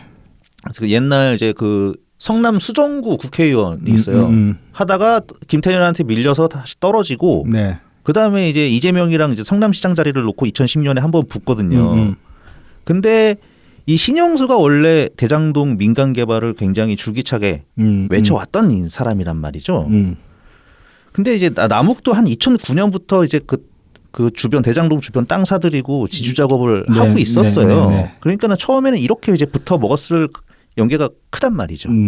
그걸 가지고 또 사실 선거 때 이재명 내에서 신영수를 공격을 했었어. 네. 예, 지네도 똑같이 하고 있으면서. 그러니까 이제 원래 이제 그 개발팀이라고 해야 되나 얘네들 남욱하고 정영학 업자 뭐 개발업자. 네, 업자팀. 네. 그런 다음에 이제 어디에 놔야 될지 모르겠는데 어쨌든 김만배가 딱 있어요. 그렇죠. 김만배가 그리고 지분이 무지막지하게 큽니다. 김만배가 일단 천화동인 1호를 화천대유를 통해서 네. 화천대유 밑에 천화동인이 1호부터 7호까지 있는데 네. 그 걔네들 지분을 보면은 1호는 이제 화천대유를 통해서 김만배가 가지고 있는 거고 2호는 김만배 부인, 3호는 김만배 누나야. 그 다음에 이제 4, 5, 6은 이 남욱 정영학 그리고 조현성 변호사라는 사람인데 조현성 변호사도 이제 남욱 쪽 네네. 라인으로 보면 됩니다. 네. 그 다음에 이제 7호가 배성준이죠. 배성준 기자라고 이제 머니투데이 전 법조팀장인데 김만배 후임 법조팀장이고 후배라고 볼 수 있죠, 말하자면. 네. 그러니까 이 사람이 이제 좀 재밌는 사람인 거죠. 네. 네. 어쨌든 그래서 김만배가 상당히 이제 지분이 커요. 네네. 어쨌든 거의 이 대장동 개발 수익의 한 절반 가까운 거를 물론 돈도 제일 많이 태웠습니다. 이 인간이. 네. 이 인간이 제일 많이 태워가지고 뭐 제일 많이 가져갈 수 있는데 그럼 어떻게 이 사람이 이렇게 많이 태웠냐? 그걸 이제 네. 지금부터 이제 뭐 한번 쭉 따라가 봅시다 한번 김만배 이야기를. 네. 그래서 이제 먼저 이력부터 잠깐 보면은 이 사람이 60년생이고 논산 출신입니다. 중남. 그래서 이제 수원 수성고를 졸업을 했고 성대 동양철학과를 나왔어요. 84년에 졸업을 했지. 동양철학과를. 그리고 이제 90년대 초반에 한국일보 공채 기자로 입사를 합니다. 그래서 이제 기자 생활을 하다가 이제 그 계열사인 일간 스포츠로 갔다가 그다음에 민영통신사 뉴시스로 또 가서 이제 근무를 했어요. 그러니까 이게 좀 재밌더라고요. 이게 공채로 입사를 했는데 이때는 그 디지털 미디어도 없을 때잖아요. 그렇죠. 그러면 딱 그냥 한국일보 기자인 거거든요. 그렇죠. 언론고시로 들어간 거죠. 네, 딱 그래서 아주 제대로 들어갔는데 근데 왜 일간 스포츠를 갔을까? 나는 이게 재밌더라고. 뭐 그거야 뭐 애초에 한국일보 들어갔을 때 그 어떤 그 정치나 사회부 기자가 아니었을 수 있으니까. 그러면 이제 연봉들 일간 스포츠가 이쯤에 그 저기 창간될 때 그쯤 아니었나 모르겠다. 아니구나. 그건 스포츠 투데이였나. 아무튼 뭐 스포츠지 기자라고 해도 뭐 연봉 따라서 충분히 움직일 수 있죠. 그러니까 근데 보통은 뭐 정치는 아니면 사회 막 이런 쪽을 하고 싶잖아요. 그게 이제 그 나중에 계속 뭐 승진하면은 이제 편집국장 뭐 이런 거 되니까요. 그렇죠. 뭐 아무튼 이렇게 해서 유시스까지 갔다가 2004년 6월에 이제 머니투데이의 법조팀 팀장으로 이직을 합니다. 차장급으로. 이게 좀 이제 어떻게 보면은 경력직이긴 한데 14년 기자 경력 끝에 이제 머니투데이로 말하자면 뭐 스카우트했다고 해야 되나? 뭐 그렇게 볼 수 있는 거죠. 네. 그리고 이제 2005년에는 머니투데이 내부에서 무슨 일이 있었냐면은 당시 그 머니투데이 사장이 죽고 그다음에 이제 대표이사로 이제 홍성근이라는 사람이 취임을 합니다. 그렇게 이제 취임을 했는데 2007년에 그 죽은 박무 전 대표이사 유가족이랑 그다음에 이제 홍성근 대표이사 간에 경영권 분쟁이 벌어집니다.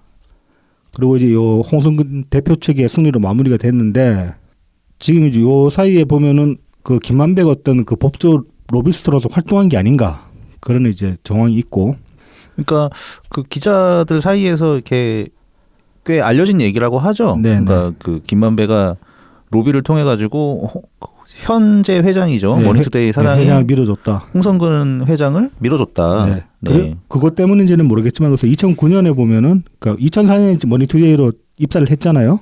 그때 차장급으로 입사를 한 건데 2009년에 입사 5년 만에 그때가 이제 44살이었다고 합니다.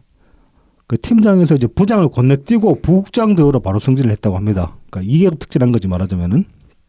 그래서 이제 그 경영권 분쟁 때 김만배가 어떤 일정 역할을 했기 때문에 이 대표이사가 이제 뭐 말하자면 보상을 해준 게 아닌가 그렇게 이제 의혹을 받고 있습니다. 그래서 2012년에는 대장동 개발사업 로비스트로 활동을 시작했고 그 다음에 이제 14년 6월에 지분을 집어넣으면서 본격적으로 이제 참여를 했습니다. 그리고 이제 2014년 7월에 이재명 인터뷰 기사를 썼어요. 이게 되게 좀 이례적인데 뭐 다들 아시는 바와 같이 세간에 이제 많이 알려졌잖아요. 김만배는 기사 안 쓰는 기자다. 그런데 이게 뭐 요 뉴스레터에 따르면은 반은 맞는 말이고 꼭 그렇지는 않다라고 이제 얘기를 합니다. 어떤 면에서 그러냐면은 머니투데이 법조팀장으로 옮긴 뒤에 이제 바이란을 찾아보면은 기사들이 그러니까 김만배 이름으로 올라간 기사가 꽤 있다고 합니다. 있는데 그러니까 이직하고 이제 초창기에는 초창기에 꽤 있다. 기사를 많이 생산을 했는데 2005년부터 기사를 별로 안 쓴 거예요. 2004년 한 해 동안 바짝 썼나 봐. 그래서 이제 2006년에는 뭐 넉 달 동안 기사를 아예 쓰지 않을 때도 있다고 합니다. 그러니까 뭐 한 달에 한두 개 정도는 나왔나 봐 기사가 그래도. 하는 척이라도 해야 네. 되니까. 그리고 이제 2012년 4월부터 그다음에 그 2012년 4월부터 2013년 9월까지 그러니까 거의 한 1년 6개월 가까이 되죠. 요 기간 동안에는 기사가 4건밖에 없다고 합니다. 올라온 기사가. 네. 그래서 이제 그런 와중에 돋보이는 기사가 바로 그 기사 정말 안 쓰는 사람인데 2014년 7월에 이재명 인터뷰 기사가 딱 뜬 거예요. 자, 그래서 이제 2019년 1월에는 또 머니투데이 이제 사회부 선임 기자로 발령이 나고 이러면서 그 법조팀장 자리를 물려줘요. 아까 이제 말씀하신 배성준 기자한테 천화동인 7호 네네. 소유주한테. 그다음에 2019년에서 21년 사이에 그 머니투데이 회장 그러니까 홍성근 아까 그 경영권 소송에서 승소한 이 양반이 대표이사에서 회장으로 취임을 한 거죠. 이제 요 양반이랑 수차례 돈 거래가 있었어요. 이것도 이제 뭐 지나가면서 보셨을 기사인데 사실 뭐 지금 저희들이 말씀드린 내용도 전부 다 따지고 보면은 새로운 내용은 아니에요. 다 보도된 내용들인데 이 보도된 내용들을 쭉 이어지면 어떤 맥락이 나오냐 그걸 보자는 거니까. 그래서 아무튼 19년에서 21년 사이에 그 머니투데이 회장이랑 수차례 돈 거래가 있었어요. 김만배가. 19년 10월 같은 경우에는 차용증을 쓰고 김만배한테 차용증을 쓰고 50억 원을 빌려가지고 2달 뒤에 이자 없이 갚았어요. 근데 이제 이 당시에 김만배는 또 그 천화동인 1호 회사 자금 총 473억 원을 담보 없이 또 빌려왔다고 합니다. 근데 이 담보 없이 빌리면서 그때 이제 차용증을 쓰기를 연이자가 4.6% 회사 돈을 떼오면서. 근데 원래 이제 이건 담보도 걸어야 되고 그런 건데 담보 없이 빌려드는 것도 사실 문제가 되죠. 이거 사실 이걸 담보 없이 회사 돈을 이렇게 빼낸 것만 해도 배임으로 지금 걸을 수 있다고 합니다. 그렇다고 하는데 아무튼 연이자가 4.6%인데 이 머니투데이 회장이랑 거래가 오갈 때는 뭐 이자가 얼마나 붙었는지를 알 수가 없기 때문에 이 천화동에서 돈 땡겨올 때 요 차용증을 근거로 보면은 머니투데이 회장은 최소한 3,800만 원 정도의 이익을 본 거라고 합니다. 그렇죠. 원래는 4.6% 연이자를 내야 되는데 그렇죠. 거기에 해당되는 이자를 내야 되는데 한 푼도 안 냈으니까. 안 냈으니까 네. 그게 이제 따로 계산해 보면은 3,800만 원이다. 네. 네. 그리고 이제 그렇게 되는 거고. 21년에 또 이제 그 요 홍 회장의 두 아들한테 이제 사업 자금으로 또 천화동인 1호에서 이제 두 차례에 걸쳐 가지고 49억 원이 나갔어요. 나가지고 요 양반들도 뭐 그 모두 상환을 하긴 했는데 애초에 무담보로 일단 돈을 빌렸고 그다음에 연대보증을 김만배가 서줬어요. 근데 이 케이스도 이제 똑같이 김만배한테는 배임죄가 적용이 된다고 합니다. 네. 그리고 마찬가지로 이자가 없죠. 네, 이자도 없고. 네.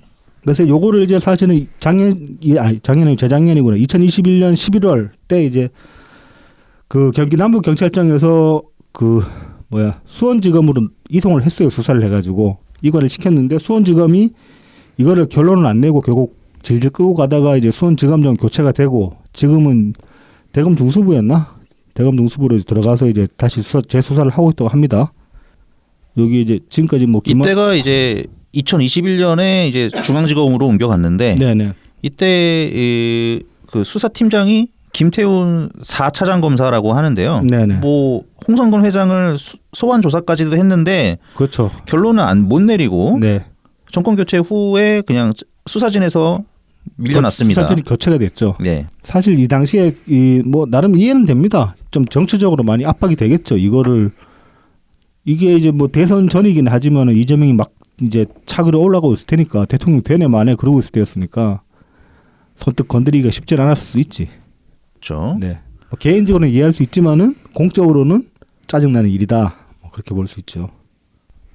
그래서 한번 잠깐 여기까지 지금까지 한 얘기를 잠깐 요약을 해 보면은 이제 일단 대장동에 굉장히 큰 축을 차지하고 있는 김만배가 있는데 이 김만배가 기자 생활을 그렇게 열심히 한 것 같지 않다. 네. 근데 그 열심히 하지 않는 시점은 머니투데이를 이직을 하고 나서 네. 그 경영권 분쟁이 일어났을 그때부터 그렇죠. 본격적으로. 예, 본격적으로 일을 잘 안 하기 시작한다. 기사가 잘 안 나오고 그런 다음에 승진을 한다.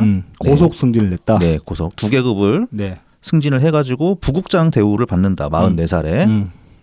그 다음에는 2012년부터는 과천대유 쪽이랑 이제 연계를 맺기 시작했죠. 네, 대장동이랑 네.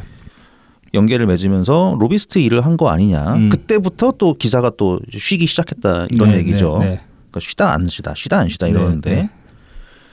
그런 다음에 이제 대장동 팀이 완전히 이제 올라타고 나서 자기 지분을 넣고 나서는 14년에 지분을 네, 넣었죠. 머니투데이 현 홍성근 회장과 수상한 네.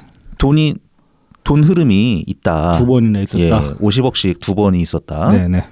그런 얘기입니다.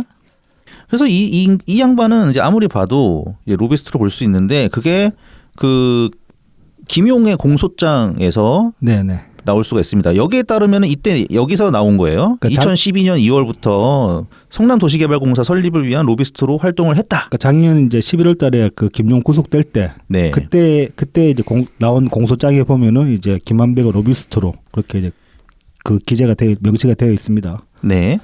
그래서 이제 이 나무 등의 대장동 일당은 이 대장동 개발 사업에 참여하기 위해서 성남도시개발공사가 반드시 필요했단 말이죠. 도시개발공사를 이제 성남시에서 설립을 했어야 하는 거죠. 그 전까지는 없었는데.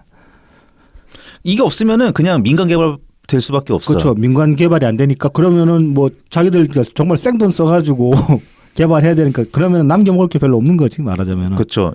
이 지금의 그 이재명이 말하는 공공개발, 민관 합작, 예, 민간 합작 네. 이 방식이 가장 크게 남겨 먹을 수 뽑아먹을 수 있는 있는 게 많지. 예, 땅을 싸게 매입해가지고 그렇죠. 개발을 핵심이 그거니까. 뭐 자기들 자체 개발해 버리면은 저기 뭐 자재비에서 떼먹고 임금에서 빼먹고 그렇지 않은 이상은 네. 별로 남겨 먹을 게 없는 거지. 그래서 이제 이런 것들 이 성남도시개발공사 설립을 위해서 이거를 이제 주로 했던 게 사실은 김용이에요. 네. 김용이 주로 했는데 네. 김용은 이제 성남시 의원들을 맡았죠. 네. 맡았는데 이 김용만으로 뭔가 부족했나 봐. 김용이 뭐 그렇게 로비력이 안 좋았나 보지. 글쎄요. 하여튼 그래서 아마 근데 이제 성남시 외에 아니면 이제 국회의원들 정도 급을 상대하려면은 그때 김용이 아니라 김만배가 필요했을 그렇죠. 수도 김용 있죠. 끝발로는 안 될 수 있죠. 아무튼 이제 그래서 요 당시에 보면은 그 아까 계속 나온 이름 몇 번 나온 그 천호동인 7호 소유주 배성준 기자. 네. 배성준이 남욱하고 원래 친분이 있었다고 합니다. 네. 그래서 이제 남욱한테 배성준이 김만배를 소개시켜 로비스트다. 이 형이 일 잘한다. 이렇게 소개시켜줘. 이 형이 끝백이 네. 많다. 이랬겠지 아마. 끝발 좋다. 네. 잘 뭐 들이대면 다 먹힌다. 그렇게 이제 얘기를 해가지고 이제 김만배가 여기 들어갔다는 얘기죠. 네. 그래서 그거를 잘 해결해 주면서 아예 2년 뒤인 2014년에는 네. 이제 본격적으로 돈을 들고 이제 뛰어듭니다. 그렇습니다. 네. 그래서 당시에 이제 대장동 개발 시행사인 판교 PFV 이게 그 나무기 만드는 회사일 거야 이게. 그 대장동 지주 작업하려고 뭐 2009년부터 하던. PFV면 프로젝트 파이낸셜. 그렇죠. 뭐 그런 거죠. 프로젝트 파이낸셜 V는 뭘까? 아무튼. 네. 아무튼 그 여기에 이제 그러니까 판교 PFV의 지분의 20%를 보유한 도시개발 DMP의 지분을 50%를 김만배가 인수해가지고 이제 이쪽 사업이 들어온 거죠 말하자면. 본격적으로 발을 걸치게 된 거죠. 네. 그러면은 이제 이 김만배의 인맥이 어느 정도냐? 이게 이제 대장동 그 50억 클럽이라고 하는 그 리스트에 사실상 잘 드러난다고 네네. 할 수 있습니다. 그러니까 네. 뭐 권순일도 있고, 응? 권순일 대법관, 그다음에 그 박영수 예전 특검, 네. 그다음에 이제 곽상도, 네. 그다음에 김수남 얘는 검찰총장을 했었나 얘가? 김수남이 네네. 박근혜 때. 네. 최재경 왜 유명하죠? 굉장히 고위 검사였고. 네. 그다음에 이제 홍 회장이죠. 머니투데이 홍 회장. 네. 뭐 이런 라인들이 이제 정영학 회계사 녹취록에 50억 리스트로 나타난다고 합니다. 그러니까 여야가 없지 뭐. 일단은 그리고 이 리스트는 거의 당시 여당 즉 새누리당 쪽 라인이죠. 그렇죠. 예.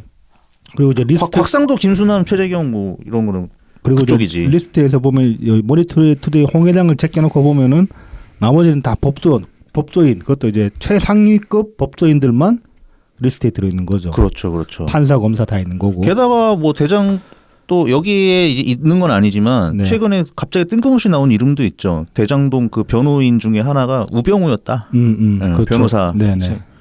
우병우도 있고 저기 누구 박주민도 있고. 박주민도 있었고. 네. 그러니까 막 이거는 뭐 여야가 따로 없어요. 여기에는. 그렇죠. 네.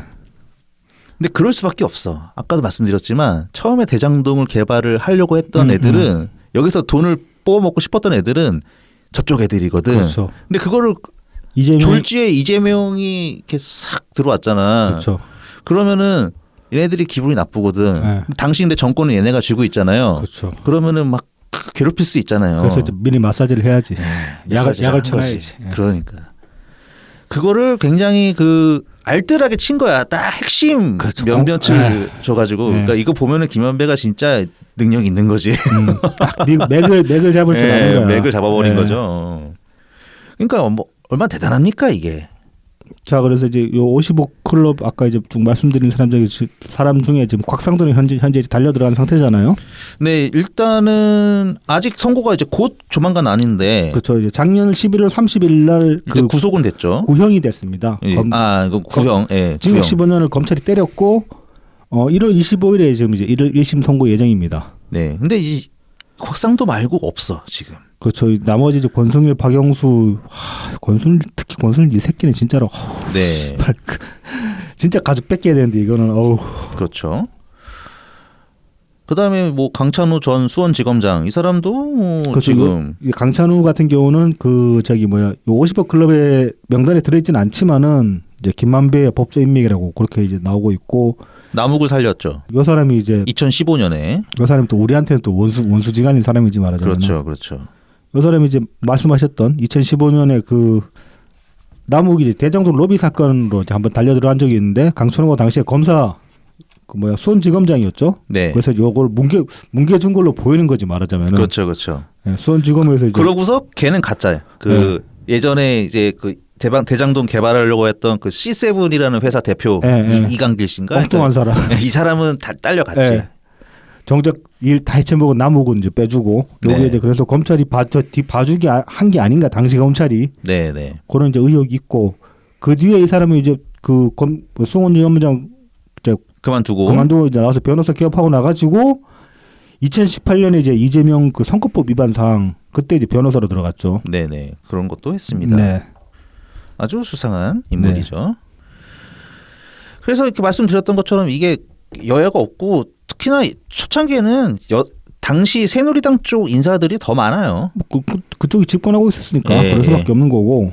그래서 이제 그 지금까지 뭐 보도됐거나 아니면 이제 검찰 수사로 이제 그 드러난 그 김만배의 인맥을 이렇게 정리를 해보면은 아까 이제 말씀드린 또 뭐 세 그룹이랑 다르지만 여기도 이제 몇 개의 그룹으로 나뉩니다. 그래서 이제 이재명, 그다음에 대장동 일당, 법조인, 기자, 하수인, 범죄 수익 은닉죠. 네, 그러니까 여기는 이제 직군별로 나눠본 거지 여기서는. 그래서 이제 정치권, 그다음에 이제 업자. 네.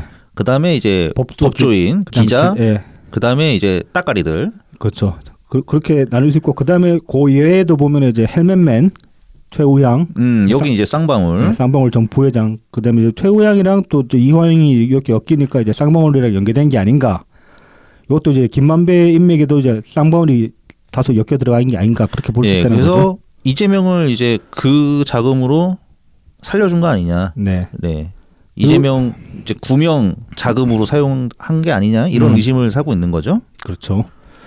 그리고 이제 요 인맥들 이외에 이제 근래 들어가지고 급부상된 게 또 보도도 나오고 했던 게 이제 그 언론계 고위 간부들. 네. 네. 이것도 이제 보면 언론 뭐 이쪽 언론 저쪽 언론 다 했죠. 아시다시피. 네. 한겨레, 한국일보, 네. 중앙일보, 채널 A. 지금 이제 실명 나온 사람들을 한번 거론을 해보자면은 한겨레 석준환 부국장, 그다음에 한국일보 김종곤 뉴스 부문장, 그다음에 네.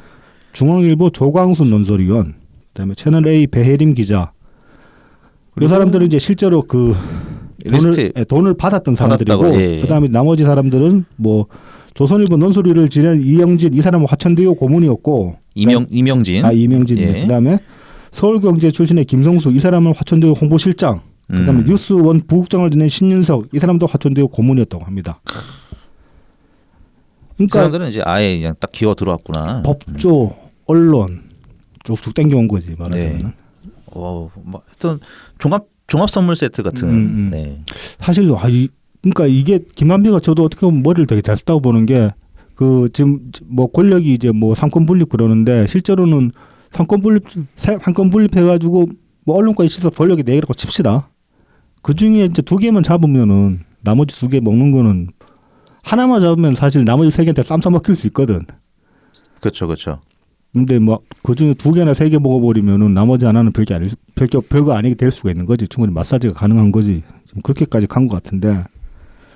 그래서 김한배가 어떻게 이렇게까지 될 수 있었나 여기에 대해서 이제 뭐 이 사람이 어떤 사람이었나를 세간의 평가를 좀 찾아보면은 돈 잘 쓰고 인맥 넓은 선배 후배들한테 이런 평가를 많이 받는다고 합니다. 돈을 잘 쓴대요 일단. 원래 좀 잘 사는 집안 자제분이라죠. 네, 이 양반이. 네. 네, 그래서 이렇게 뭐 현찰이 좀 있나 봐요. 그래서 돈을 잘 뿌리고 다녔다고 그렇죠. 합니다. 네. 그리고 또 한 번 인사하고 나면은 그 다음에 만나면은 뭐 나이 많으면 형이고 어리면 다 동생이라고 그랬대요. 네. 그러니까 이제 한 번 봤을 뿐인데 다음에 만났는데 그러니까 대부분의 사람들이 이 새끼 뭐야 그렇게 생각하면서도 김만배가 워낙 부천상이 좋고 그래 버리니까 자연스럽게 또 그게 받아들여지더래. 그렇게 해서 사람들 이제 여러 사람들하고 이렇게 친하게 지내는 그런 스킬이 되게 좋은 사람이고, 그래서 이제 말씀하셨듯이 집이 원래 부유해가지고 성격이 거침도 없고 막 돈 펑펑 잘 쓰고 다녔대요. 그리고 주로 현금을 썼다고 합니다. 카드를 안 쓰고. 그래서 이제 사람들이 근데 현금을 쓰는데 현금도 뭐 쪼잔하게 만원 몇만 원 그런 게 아니라 팍팍 막 돈 뭉치도 막 지르고 그러는 거야. 잘 지르고 그러는 거야. 그러니까 일수가본 같은 거 들고 다녔나 봐. 아니면 그렇지 뭐 수표를 썼을 수도 있고 뭐. 그럴 수도 있고. 그래서 이제 사람들이 야, 뭔 현금을 저렇게 많이 쓰냐. 그리고 이제 김만배를 본 사람들이 김만배 현금 쓰는 거 보고 놀란 사람들이 많았다고 해요. 그래서 이제 그러면서 당연히 궁금하잖아. 아니 뭐 돈을 뭐 그렇게 써요? 그렇게 물어보면은 하는 얘기가 내가 빚이 많아가지고 카드를 쓰면 곧바로 차압이 들어오기 때문에 이렇게 현금을 쓰는 거다. 그렇게 이제 변명을 하고 했다고 합니다. 또 이제 그런 반면에 보면은 뭐 그 머니투데이 있던 시절에 특히 이 머니투데이도 계열사들이 있잖아요. 네네. 계열사에 이제 특정 기사를 삭제하도록 압력을 넣거나 뭐 법조 기자단 그 가입 여부도 막 좌지우지하는 등의 그런 이제 어떤 그 언론 통제를 하려고 했다는 그런 의혹도 있다고 합니다. 네, 그러니까 그 이제 여러 언론사들 이제 법조 기자들이 이제 그룹을 만들잖아요. 그렇죠. 그룹을 만들면은 이제 일단 먼저 이제 팀이 짜져 있고. 네. 그게 이제 돌아가면서 이제 그 장 자리를 맡는데 김만배도 중간에 그 장을 했다고 해요. 네네. 하면서 이제 중간중간에 이제 새로운 언론사가 생기면은 네. 우리도 이제 여기에 끼어달라. 끼어달라. 네. 이렇게 하면은 거기에 그거를 이제 다 같이 대충 뭐 투표를 하든 뭐 정하는데 이때 그 김만배 입김이 셌다.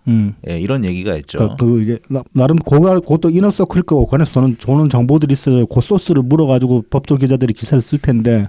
그래서 그 안에 들어가냐 못 들어가냐 중요한 자기들한테는 중요한 사안일 수 있죠. 네, 그렇죠. 그 한국 영화 중에 보면 찌라시라는 영화였나? 그게 뭐 박근혜 퇴임하고 그 탄핵하고 나서 나온 영화인가 그런데 뭐 이제 그 이 언론 찌라시에 관한 내용의 영화 내용이 뭐 그렇게 막 잘 만든 영화는 아닌데 뭐 나름 뭐 시간 때우기는 볼만한 영화인데 아무튼 거기 보면은 그런 게 있어요. 여기 그 사회부 기자였나? 거기도 이제 보면 법조였나 사회부였나 그런데 아니다.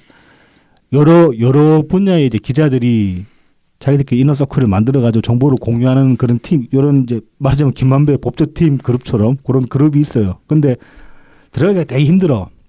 거기 이제 그 주인공이 잠입해서 들어가서 뭐 정보 캐내고 그런 내용인데 갑자기 이제 그 영화가 생각이 나네요. 요걸 보니까. 네네. 그러니까 그런 것들을 보면 참 알게 모르게 이렇게 반영되는 것들이 많아요. 드라마나 영화에. 그렇죠, 그렇죠. 그러니까 얘기들이 도니까. 네. 예. 그리고 거기 좀 못 들어가는 사람 기자들한테는 걔네들 되게 꼴 보기 싫을 거잖아요. 그렇죠. 예. 근데 또 이제 그 안에서 이렇게 살짝 이렇게 좀 흘려주는 또 사람들도 있거든. 이너서클 안에 있으면서 이렇게 그렇죠. 인맥으로 네. 흘려주는 사람들도 있어서 완전한 비밀은 잘 없죠. 근데 아무튼 좀 그런 이너서클에서 나오는 정보 자체가 또 돈이 되는 거니까 어떻게 보면은 네. 그런 것들이 그런 식의 권력들이 또 얼마나 많겠어 세상에. 네, 그렇죠. 자, 그래서 이제 김만배가 그러면 대체 이렇게까지 이렇게 법조인이랑 언론인들을 끌어들이는 이유는 또 대체 뭘까? 그걸 이제 한번 분석을 해봅시다.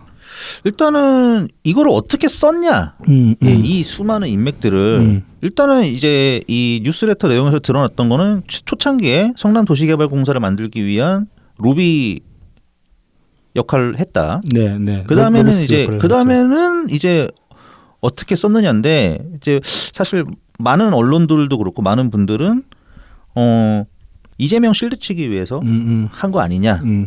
사실 그런 것도 있기는 하죠. 측면도 있죠, 분명히. 있었죠. 예, 예. 뭐 권순희 같은 애들. 네, 네. 왜냐하면은 이재명이 거기서 자빠지면 다 엎어지는 거니까. 싹 다 그때부터 엎어지는 거니까. 엎어지고 자기들 감옥 가니까. 배당금 나누기 전이었거든. 그렇죠. 그러니까 지분은 정해져 있는데 그렇죠. 아직 딱 현금이 제대로 꽂히지를 않았단 말이에요.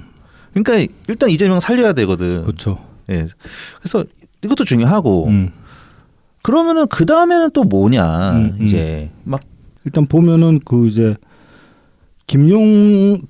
김용이랑 정진상이 이제 그 공소장 그리고 이제 그 공소장을 통해서 그 법조계랑 정관계 관계자들의 이제 말을 종합을 해보면 기사로 나온 말들을 종합을 해보면은 김만배의 이제 50억 클럽이라는 게 그 김만배의 사업을 위한 병풍 혹은 이제 보험용으로 그렇게 50억 클럽을 만든 거다. 그렇게 이제 보고 있는 관점이 이제 뭐 크다 그 주류적이라고 합니다. 여기서 말하는 자신의 사업이라면은 일단 대장동이죠. 지금 당장은 대장동이죠. 네. 그래서 이제 50억 클럽의 멤버는 아까 앞서 이제 말씀드렸다시피 만만치 않은 수준이 아니죠. 거의 뭐 법조에서는 법조에서는 거의 다 위에까지 다 올라간 사람 대법관 있고 뭐 검찰총장 있고 청와대 민정수석 있고 다 그렇죠. 있잖아요. 네, 다 있죠. 법조에서는 다 있는 거죠. 그다음 뭐 언론사도 보면은 최소한 뭐 중진급 이상이죠. 중역급 이상이잖아. 지금 관계된 사람들이. 네네. 그래서 이제 이런 사람들을 병풍처럼 세워두고 있으면은 사업 진행 과정에서 일단 만나는 경쟁자들의 길을 꺾을 수 있다. 쫄리잖아. 보면은 김만배가 지분이 가장 크잖아요. 그렇죠. 근데 그게 이제 보통 이런 나쁜 짓을 하면은 영화 같은 걸 또 보고 내가 돈 많다고 막 태울 수 있는 게 아니야. 그렇죠. 네. 아무한테나 그게 안 받아줘. 들이대면은 이 새끼 뭐야 그래. 너 뭔데? 막. 근데 뒤에 이제 딱 보면 대법관, 검찰총장, 민정수석 딱 뒤에 딱 있으면은 야 한 자리 내봐라 그러면은. 그래. 네. 이번에 딱 그 요새 그 넷플릭스에 나오는 넷플릭스에 있는 카지노 거기 최민식 보면 그냥 들이대잖아. 막 자리 없다 그러는데 막 없는 게 있어 막 돈구멍 던져놓고 가버리잖아. 막. 그럼 그런 식인 거지. 그렇죠. 그렇게 되는 거죠. 그리고 그러니까 경쟁자들이 길을 꺾기에도 좋고 그다음에 뭐 민원 해결에도 일단 도움이 되고. 그렇죠. 그다음에 동업자들을 압도해가지고 주도권을 줄 수 있는 위협적인 무기로도 쓸 수 있다. 그러니까 요 관점에서 보면 어떻게 김만배가 원래 애초에 대장동 계획하고 설계해가지고 쭉 진행하던 애들이 있었는데 중간에 들어와가지고 어떻게 김만배가 치고 들어와서 다 먹어버릴 수 있었는가. 그게 그렇죠. 설명이 되는 거죠. 그러니까 원래부터 이제 그 기술자들은 남욱이랑 정영학이란 말이죠. 그다음 뭐 유동규 열심히 뛰고 있었고 그랬는데 걔네들 다 제껴버리고 만배형이 돼버렸냐. 네, 그렇죠. 만배형 뒷배가 장난이 아니었던 거지. 그래서 이제 든든한 형이죠. 그냥 이 병풍들을 보고 있으면 그 이제 김만배가 그 유력 일가지 간부들이랑 뭐 돈 거래를 한 시점, 그 다음에 또 현직 기자들한테 뭐 상품권 왕창 뿌렸다 그러잖아요. 네네. 골프 접대하고 뭐 술 접대 많이 했다고 그러잖아. 그 시점이 2016부터 21년까지 그 대장동 말하자면 대장동 사업이 쭉 진행되고 그다음에 또 이제 후달리는 시점까지 네네. 광범위하게 걸쳐서 이제 펼쳐져 있고 그 중에서 보면 이제 한겨레랑 한국일보 간부한테 돈을 빌려준 거는 2019년에서 20년 그 시기였다고 합니다. 요때가 이제 요때가 어떤 때냐면은 그 대장동 개발 수익이 이제 천호동인 1호에서 7호에 이제 배당되던 그 시점입니다. 요때가. 그래서 이제 뭐 돈 거래는 로비가 또 집중된 시점은 20년 말부터 21년 중반. 요때는 그 이제 개발 특혜 의혹이 이제 막 불거지기 시작한 그 시점이라고 볼 수 있죠. 뭐 그래서 이제 요 시점에 보도가 시작되기 직전이죠. 직전. 그렇죠. 요 시점에 보면 그 아까 이제 돈 빌려준 사람 말고 고문으로 또 언론에 몇 명 영입했잖아요. 그 사람들은 요즘에 이제 들어온 거예요. 그 보도 터지 직전 시기에. 그렇게 보면 이제 그 언론사 그 간부들 통해서 어느 정도 엄포를 어떻게 해보려고 했던 거 아닌가. 그러니까 이때는 이제 이재명 대통령 앉혀가지고 이제 굳히기 들어가는 거죠. 뭐 그렇죠. 대장동 안전하게. 그러니까 애초에 그 대장동을 엄포로 막는 것도 이재명 대통령 만들기 프로젝트의 일환이 되는 거지. 그때 이재명 대통령이랑 대장동이 이제 융합되는 그런 시기가 되니까 그때쯤 되면은. 그리고 이제 요 근래에 또 많이 불거져가지고 의아했던 기사 중에 하나 그거죠. 저기 누구야? 대법관 누구야? 이름 갑자기 생각 안 나냐? 권순일? 네, 권순일 뭐 퇴임하고 나면은 그 법조 전문 매체 뭐 그 사장 자리 대표이사냐 그 자리에 앉히려고 그랬다 그러잖아. 법조 매체를 인수해가지고. 네네. 또 이건 또 왜 하려고 했을까? 이거는 이제 좀 다르게 봐야 되는 게 일단 법조 전문 매체라는 게 대장동 사업 관련해가지고 막 엄포를 할 만한 그런 성격의 매체는 아니죠. 법조 전문 매체는. 뭐 저기 뭐 로톡 뉴스, 로톡 뭐 그런 그 법조 전문 매체들 뭐 있잖아요. 법률 신문 뭐 이런 거. 예. 그런 것들은 우리 일반적으로 잘 알려져 있지도 않고. 그거는 그냥 딱 완전히 그 법원 소식만 다루죠. 전문지죠 말하자면. 전문지. 그 법조인들만 보는 그런 매체죠 말하자면. 네네. 김만배가 이제 언론사 인수를 시도한 시점이 2018년 6월이라고 합니다. 이때가 이제 이재명이 경기지사로 당선된 그 지방선거 2018년 지방선거 고줌이에요 말하자면. 네네. 그래서 이제 김만배가 그 전에 그 14년 특정 종교단체의 힘을 빌어보자고 제안하는 등 이재명의 선거를 지원했던 적이 있었고. 근데 이때는 이건가 보다. 그 2018년 6월에 그 언론사 인수하려고 했던 거는 그 뉴스 통신사 하나 인수하려고 했거든요. 그게 시도가 한 번 있었고 그다음에 법률 전문 매체를 만들려고 하는 거는 또 별개입니다. 그 두 개로 나눠야 되나? 네, 나눠야 됩니다. 그래서 이때 이제 그 뉴스 통신사, 민영 통신사를 인수하려고 했던 거는 이제 딱 그 이재명 선거 지원, 경기도지사 선거. 뉴시스였나 그게? 뉴시스 민영 통신사가 아마 뉴시스 맞을 거예요. 김만배가 뉴스원하고 뉴시스. 김만배가 뉴시스 출신이기도 하니까. 뭐 그러니까 이미 14년 때 이제 한번 뭐 김만배가 이재명 선거에 개입해가지고 신천지 땡겨와서 선거 도와주겠다 그런 식의 제안을 한 적도 있었고. 이때는 걔네 아닌가? 그 대순진리교, 대진교 아닌가? 신천지라고 합니다. 성남 재선 때는 그러니까 대순진리교일 거예요. 대순도 들어오고 신천지도 들어오고 다 들어왔어요. 근데 이제 김만배가 땡긴 게 신천지였나 보지 당시에. 그다음에 뭐 당시에 뭐 남욱도 아시다시피 막 그 남욱 자기 회사 직원들 댓글단으로 동원하고 그랬었잖아요. 네, 그렇죠. 뭐 그런 식으로 이제 해가지고 당시에 이재명 성남시장 재선에 성공했던 그런 사례도 있고. 근데 이 당시에 그 2014년 이재명 성남시장 재선 선거 때 보면은 그 아까 말씀하셨던 신영수랑 정말로 피 튀기는 접전이었다고 합니다. 여론조사가 그랬고 막상 뚜껑을 따보니까는 좀 여유 있게 이겼어요. 뭐 이제 근데 이제 어떻게 그 여론조사가 그 박빙이었다는 것만 해도 사실은 피말리죠. 이 저기 뭐야 얘네들이 막 신천지 끌어오고 뭐 대순진리에 끌어오고 댓글단 활동한 게 그 여론조사의 지형을 뒤집었다고 말할 수도 있는 거지 결과적으로. 맞습니다. 왜냐하면은 성남이 안심할 수 있는 그런 동네가 아니에요.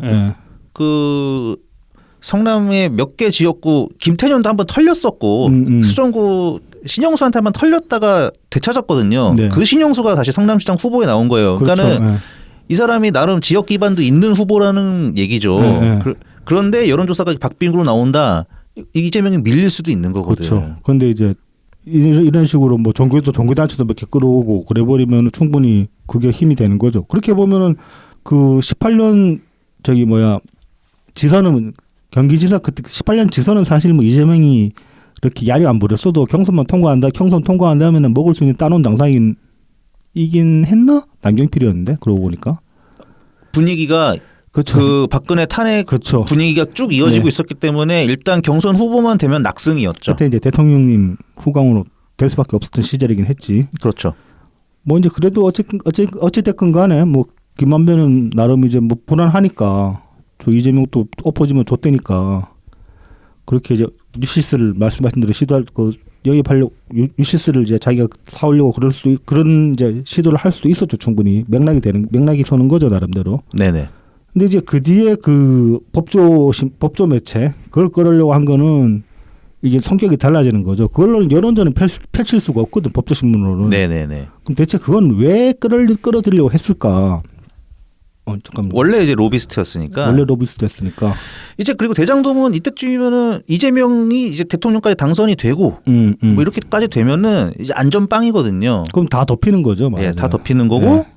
이제 그 다음부터는 새 사업을 또 시작해야죠. 그 뒤를 도모를 하는 거죠. 예. 말하자면. 지금까지 이제 김만배가 그 법조계 인맥을 다져온 게 고위급들이 많았지만은 그것조차도 어떻게 보면 좀 제한적일 수 있는 거죠. 말하자면. 네. 근데 법조 매체를 하나를 인수를 해버리면은 그 영향력의 범위가 훨씬 커지는 거지. 그러니까는 자기가 이제 그 원희투데이 홍 회장 같은 그런 사람이 되겠다. 나는 이제 인맥은 갖춰놨으니까 이제 내가 그만한 급으로 딱 회장님 이제 소리 들으면 그렇죠. 그러면 이제 훌륭해지는 거지. 뭐 말하자면 그런 거지. 이재명이 이제 낮에 대통령이면 자기가 밤에 대통령이 되겠다. 뭐 내가 이제 그 조선일보 방 씨처럼 네. 한번 해보겠다. 뭐 이런 마음을 품었을 수도 그렇죠. 있죠. 근데 그게 이제 어떤 여론전을 통해서가 아니라 법조계의 어떤 영향력을 크게 행사함으로써 그렇죠. 이렇게 해보겠다. 그런 이제 그림을 그리지 않았을까라고 생각해 볼 수 있는 거죠. 네. 그래서 이제 뭐 다시 정리를 하자면은 뭐 이제 김만배의 빅픽처가 뭐였을까? 그게 이제 뭐 앞서 말씀드렸다시피 대장동 개발 비리를 덮기 위해서라고 보기는 힘들다. 혹은 이제 이재명 당선을 위해서 법조 매체를 인수하려고 했다고 보기는 힘들다. 왜냐하면 별로 연관성이 없기 때문에. 네네. 뭐 하지만은 이제 김만배가 원래부터 법조 기자 출신이었고 그쪽으로 잔뼈가 굵었고 그래서 이제 법조계에 대한 영향력 행사 유지 혹은 이제 영향력을 강화하기 위해서 이제 그 포석으로 법조 매체를 인수하려고 한 게 아닌가 이렇게 보는 이제 관점이 가장 타당하다는 거죠. 네. 자 이제 이 정도까지 오면은 이제 다시 한번 이제 궁금해지는 겁니다. 그러니까 화천 대유에 과연 그 돈은 전부 김만배 돈일까? 그게 궁금한 거죠. 거기에는 이제 그러니까 유동규 같은 경우는 이제 최근에 진술에서 이재명 지분이 섞여 있다. 뭐 그렇죠. 그렇게 얘기를 했죠. 그런 얘기도 했고. 네. 그런데 이제 이재명이 얼마를 태웠는지 모르잖아. 그렇죠. 예, 얼마를 태웠는지를 모르잖아요. 네. 이거 그 지분이 되게 칼 같거든요. 정확하게 그 딱 부러지게 나오나? 11만 5천 % 태운 지분의 11만 5천 % 정도가 이제 배당금으로 잡혀 있어요. 그런 수익 사업이 세상에 어디 있나? 없죠. 네. 아니 그러니까 막 대단하다. 뭐야 그 하여튼 말도 안 되는 그 가격인데 네. 11만 5천 % 계산해 보고서 되게 어이가 없었는데요. 그러니까 막 그 뭐 김만배고 뭐 누나 있잖아. 네, 누나랑 뭐 부인 얘네들 872만 원 넣었어요. 네. 그다음에 이제 추정 배당금이 이제 101억인가? 101억 정도. 1,000만 원도 안 태우고 101억 정도 이렇게 땡겨지는 거예요. 그럼 뭐 10만 원만 태워도 1억 넘게 나온다는 거 아니야? 네, 태울 수만 있으면. 대단하다. 근데 이제 김만배는 여기에다가 이제 정혁이 한 5,600 태웠고 김만배가 1억 넘게 태웠어요. 네. 그러니까는 이제 1,208억인가 이게 네. 그럴 겁니다. 네. 그 정도 가져가는 거죠. 배성준도 얼마 안 태웠어요. 배성준도 1,000만 원 태웠어요. 게다가 하여튼 그게 엄청 배당금이 큰 거죠 이게. 근데 이제 거기에서 이게 그러니까 이 출자금 자체가 전부 그러면은 얘네들이 다 먹을 것인가?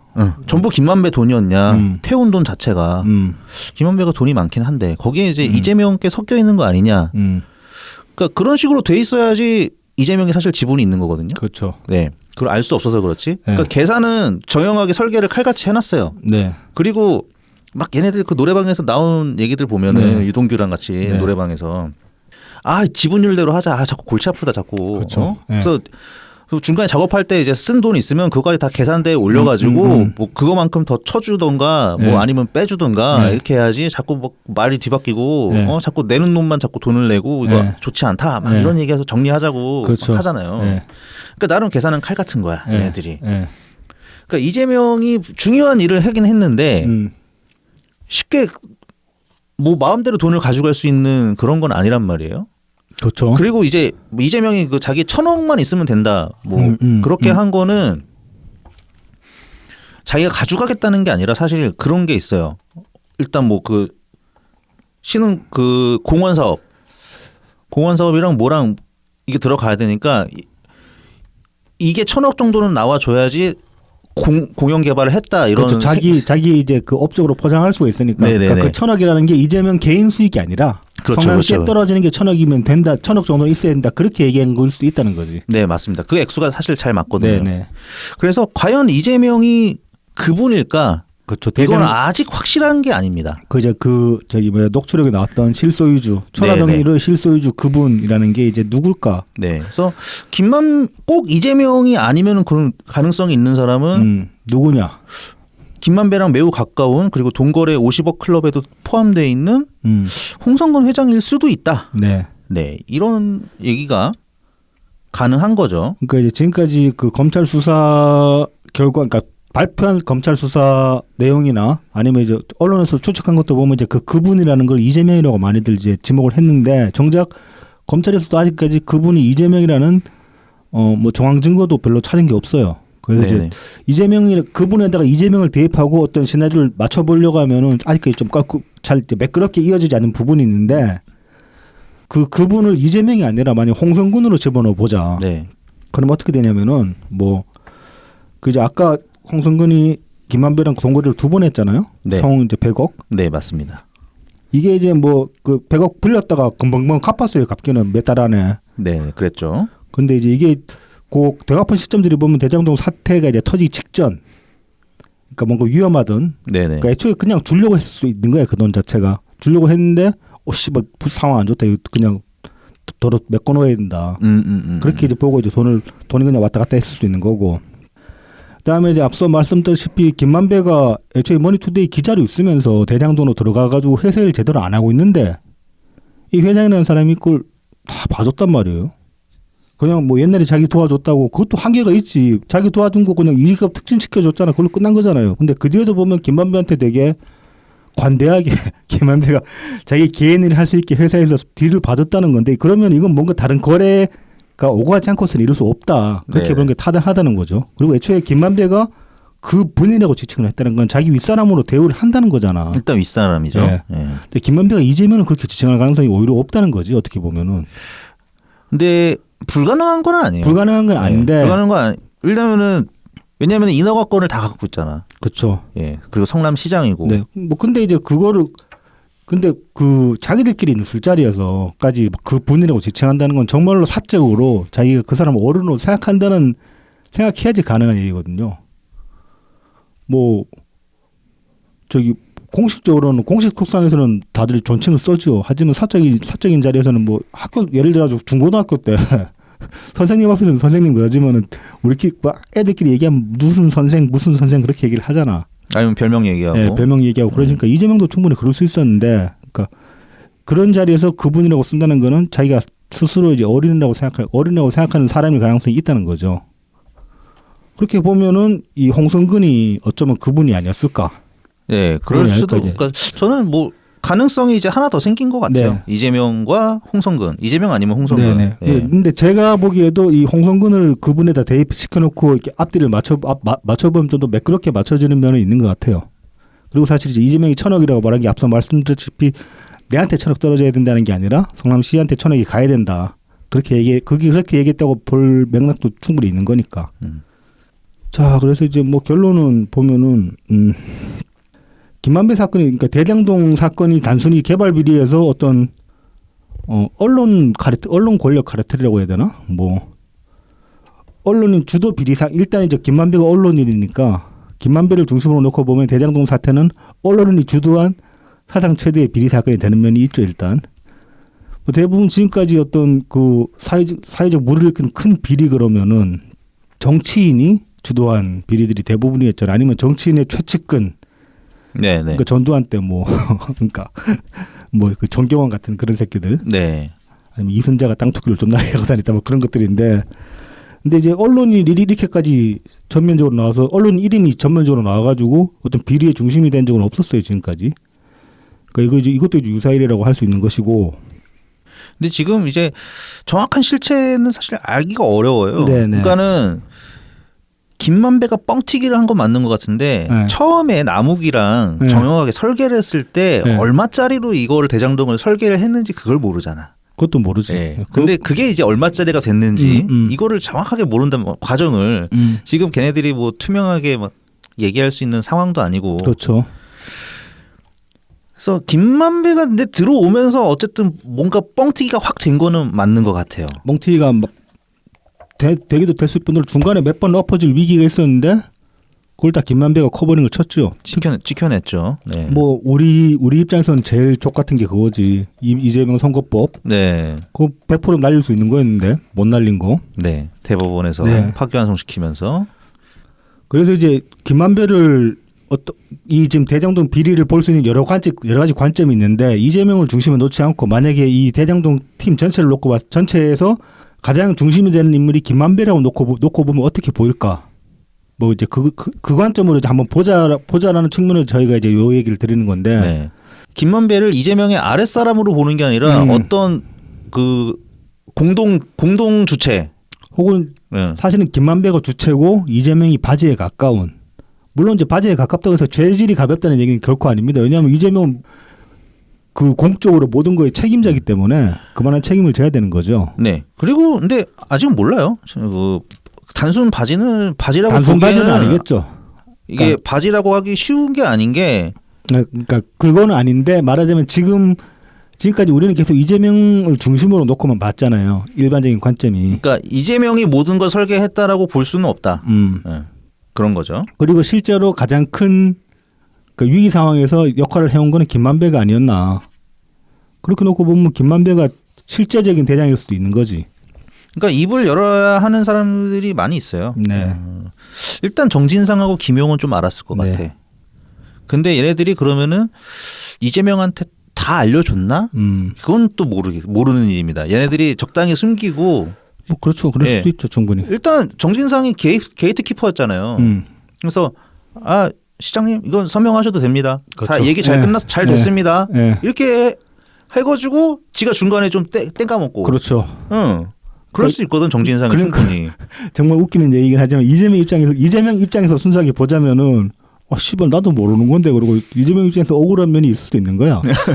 뭐 그럴 수도 있죠. 예. 우리가 보기엔 지랄하고 네가 억울하나 맑은 거네 그건 네가 책임져야 되는 거야라고 말하는 게 당연한 건데 이재명 입장에서는 나는 뭐 저것도 잘 모르고 진짜로 저 새끼들이 지들끼리 다 헤쳐먹고 나가지고 내가 덮었어야 돼 그런 식으로 생각할 면이 있을 수 있고 이재명이 모를 만한 거는 그런 거죠. 지분. 뭐 지분도 구체적인 지분율. 그래서 아무튼 김만배의 역할이 뭐 지금까지 이제 막연하게 그림 그렸던 것보다 이상으로 더 클 수가 있고 그다음에 이제 그런 관점으로 보면은 이재명도 어떻게 보면은 그 우리가 지금 그동안 해왔던 것만큼의 핵심 인물은 아닐 수도 있다. 뭐 이제 그러면 그러니까 이제 두 가지가 있는 거죠. 원래 이 대장동은 항상 그 딱 경우의 수가 두 가지입니다. 이재명에 대해서는 겁나 사악한 이 대장동 범죄의 주체. 그 다음에 겁나 무능한 허수아비. 근데 이제 김만배를 중심으로 놓고 보면은 후자 쪽에 그렇죠. 좀 더 가까워지는 거죠. 그렇죠. 예. 하지만 사실은 뭐 그렇다고 해서 완전히 허수아비도 아니고 일단 자기한테 불똥 안 튀게끔 해야 되니까. 그렇죠. 네. 그러니까는 정진상이나 김용 이런 애들 세우고 그런 거잖아요. 그렇죠. 그런 다음에 검찰에 가서 네. 정진상이 이런 걸 했다는 건가? 네. 몰랐다. 이 말 하는 거지. 그것도 그 말에 어느 정도 진심이 섞여 있을 수도 있다고 생각해. 정말 몰랐으니까. 근데 그러면은 존나 무능한 거지 진짜로. 그렇죠. 그럼 그냥 서명하는 기계지. 뭐 일 잘한다 소리는 이제 내다 버려야 되는 거지. 갖다 버려야죠. 네. 그래서 아무튼 김만배는 김만배 나름의 큰 그림을 그린 것 같다 적어도 그렇게는 볼 수 있는 거죠. 네. 그리고 이제 그 큰 그림이라는 게 말하자면 그 김호준이 말하는 어둠의 한국 스타일 음식은 어둠의 뭐 세력 네, 그런 게 되고 싶었다. 그렇죠. 뭐 그렇게 보여진다는 겁니다. 김만배에 네. 대해서. 그래서 이제 김만배가 생각보다 핫바리의 뭐 잔잔바리는 아닌 것 같다. 아, 그렇습니다. 네, 네. 큰 꿈을 꿨던 놈이다. 어떻게 보면 이재명보다 더 큰 꿈을 꿨던 놈이다. 뭐 그렇게 이제 보입니다. 제가 보기에도. 네, 그래서 네, 대장동을 바라볼 수 있는 뭐 새로운 관점. 그러니까 네. 뭐 한 번씩 그 이재명으로만 다 짜맞추면 분명히 좀 껄끄러운 면들이 있어요. 확실히 이렇게 이야기가 잘 안 이어지는 부분들인데 그런 것들은 좀 관점을 바꿔서 보는 것도 어떨까? 뭐 네. 그런 말씀입니다. 어차피 이재명은 갑니다. 네. 그러니까 우리가 어떻게 보든 상관없이. 네. 근데 이제 또 실체도 그것만큼 중요한 거니까 그렇죠. 실체를 완전하게 네. 다 알 수는 없지만 이거는 진짜 그 진영에 상관없는 뭐 정말 다양한 직군과 다양한 인간들이 막 다 끼어들었거든요. 그야말로 그렇죠. 여기 복마전입니다. 그렇죠. 네. 이거야말로 복마전이 맞다. 네. 근데 이제 이 전체적인 그림을 얼마나 매끄럽게 그리느냐가 다른 사람들한테 이야기할 때도 설득력이 생기는 거거든요. 네. 그냥 단순히 이재명 개새끼 이렇게 설명하기 어려운 굉장히 복잡한 네. 사건입니다. 이거는. 이재명이 어떻게 개새끼인지, 네, 그다음에 네. 어떤 점이 개새끼인지, 그다음에 어떤 점이 무능한지 그런 것들을 다 짚어서 이야기할수록 설득력이 올라가는 거니까 그런 점에서 그런 관점에서 봐도 이렇게 이제 김만배를 중심으로 놓고 보는 관점도 뭐 필요하지 않을까? 네, 충분히 이제 그렇죠. 충분히 설득력이 있지 않을까? 뭐 이제 그런 생각이 듭니다. 네, 그렇습니다. 네, 그래서 관심 있으신 분들은 네, 뭐 검색할 때 아마 토마토 뉴스레터 이렇게 검색해 보셔도 나올 겁니다. 네네. 네, 네, 검색해서 한번 찾아보시는 것도 네. 어떨까? 예, 이렇게 말씀드립니다. 네. 그럼 저희가 오늘 준비한 내용은 여기까지고요.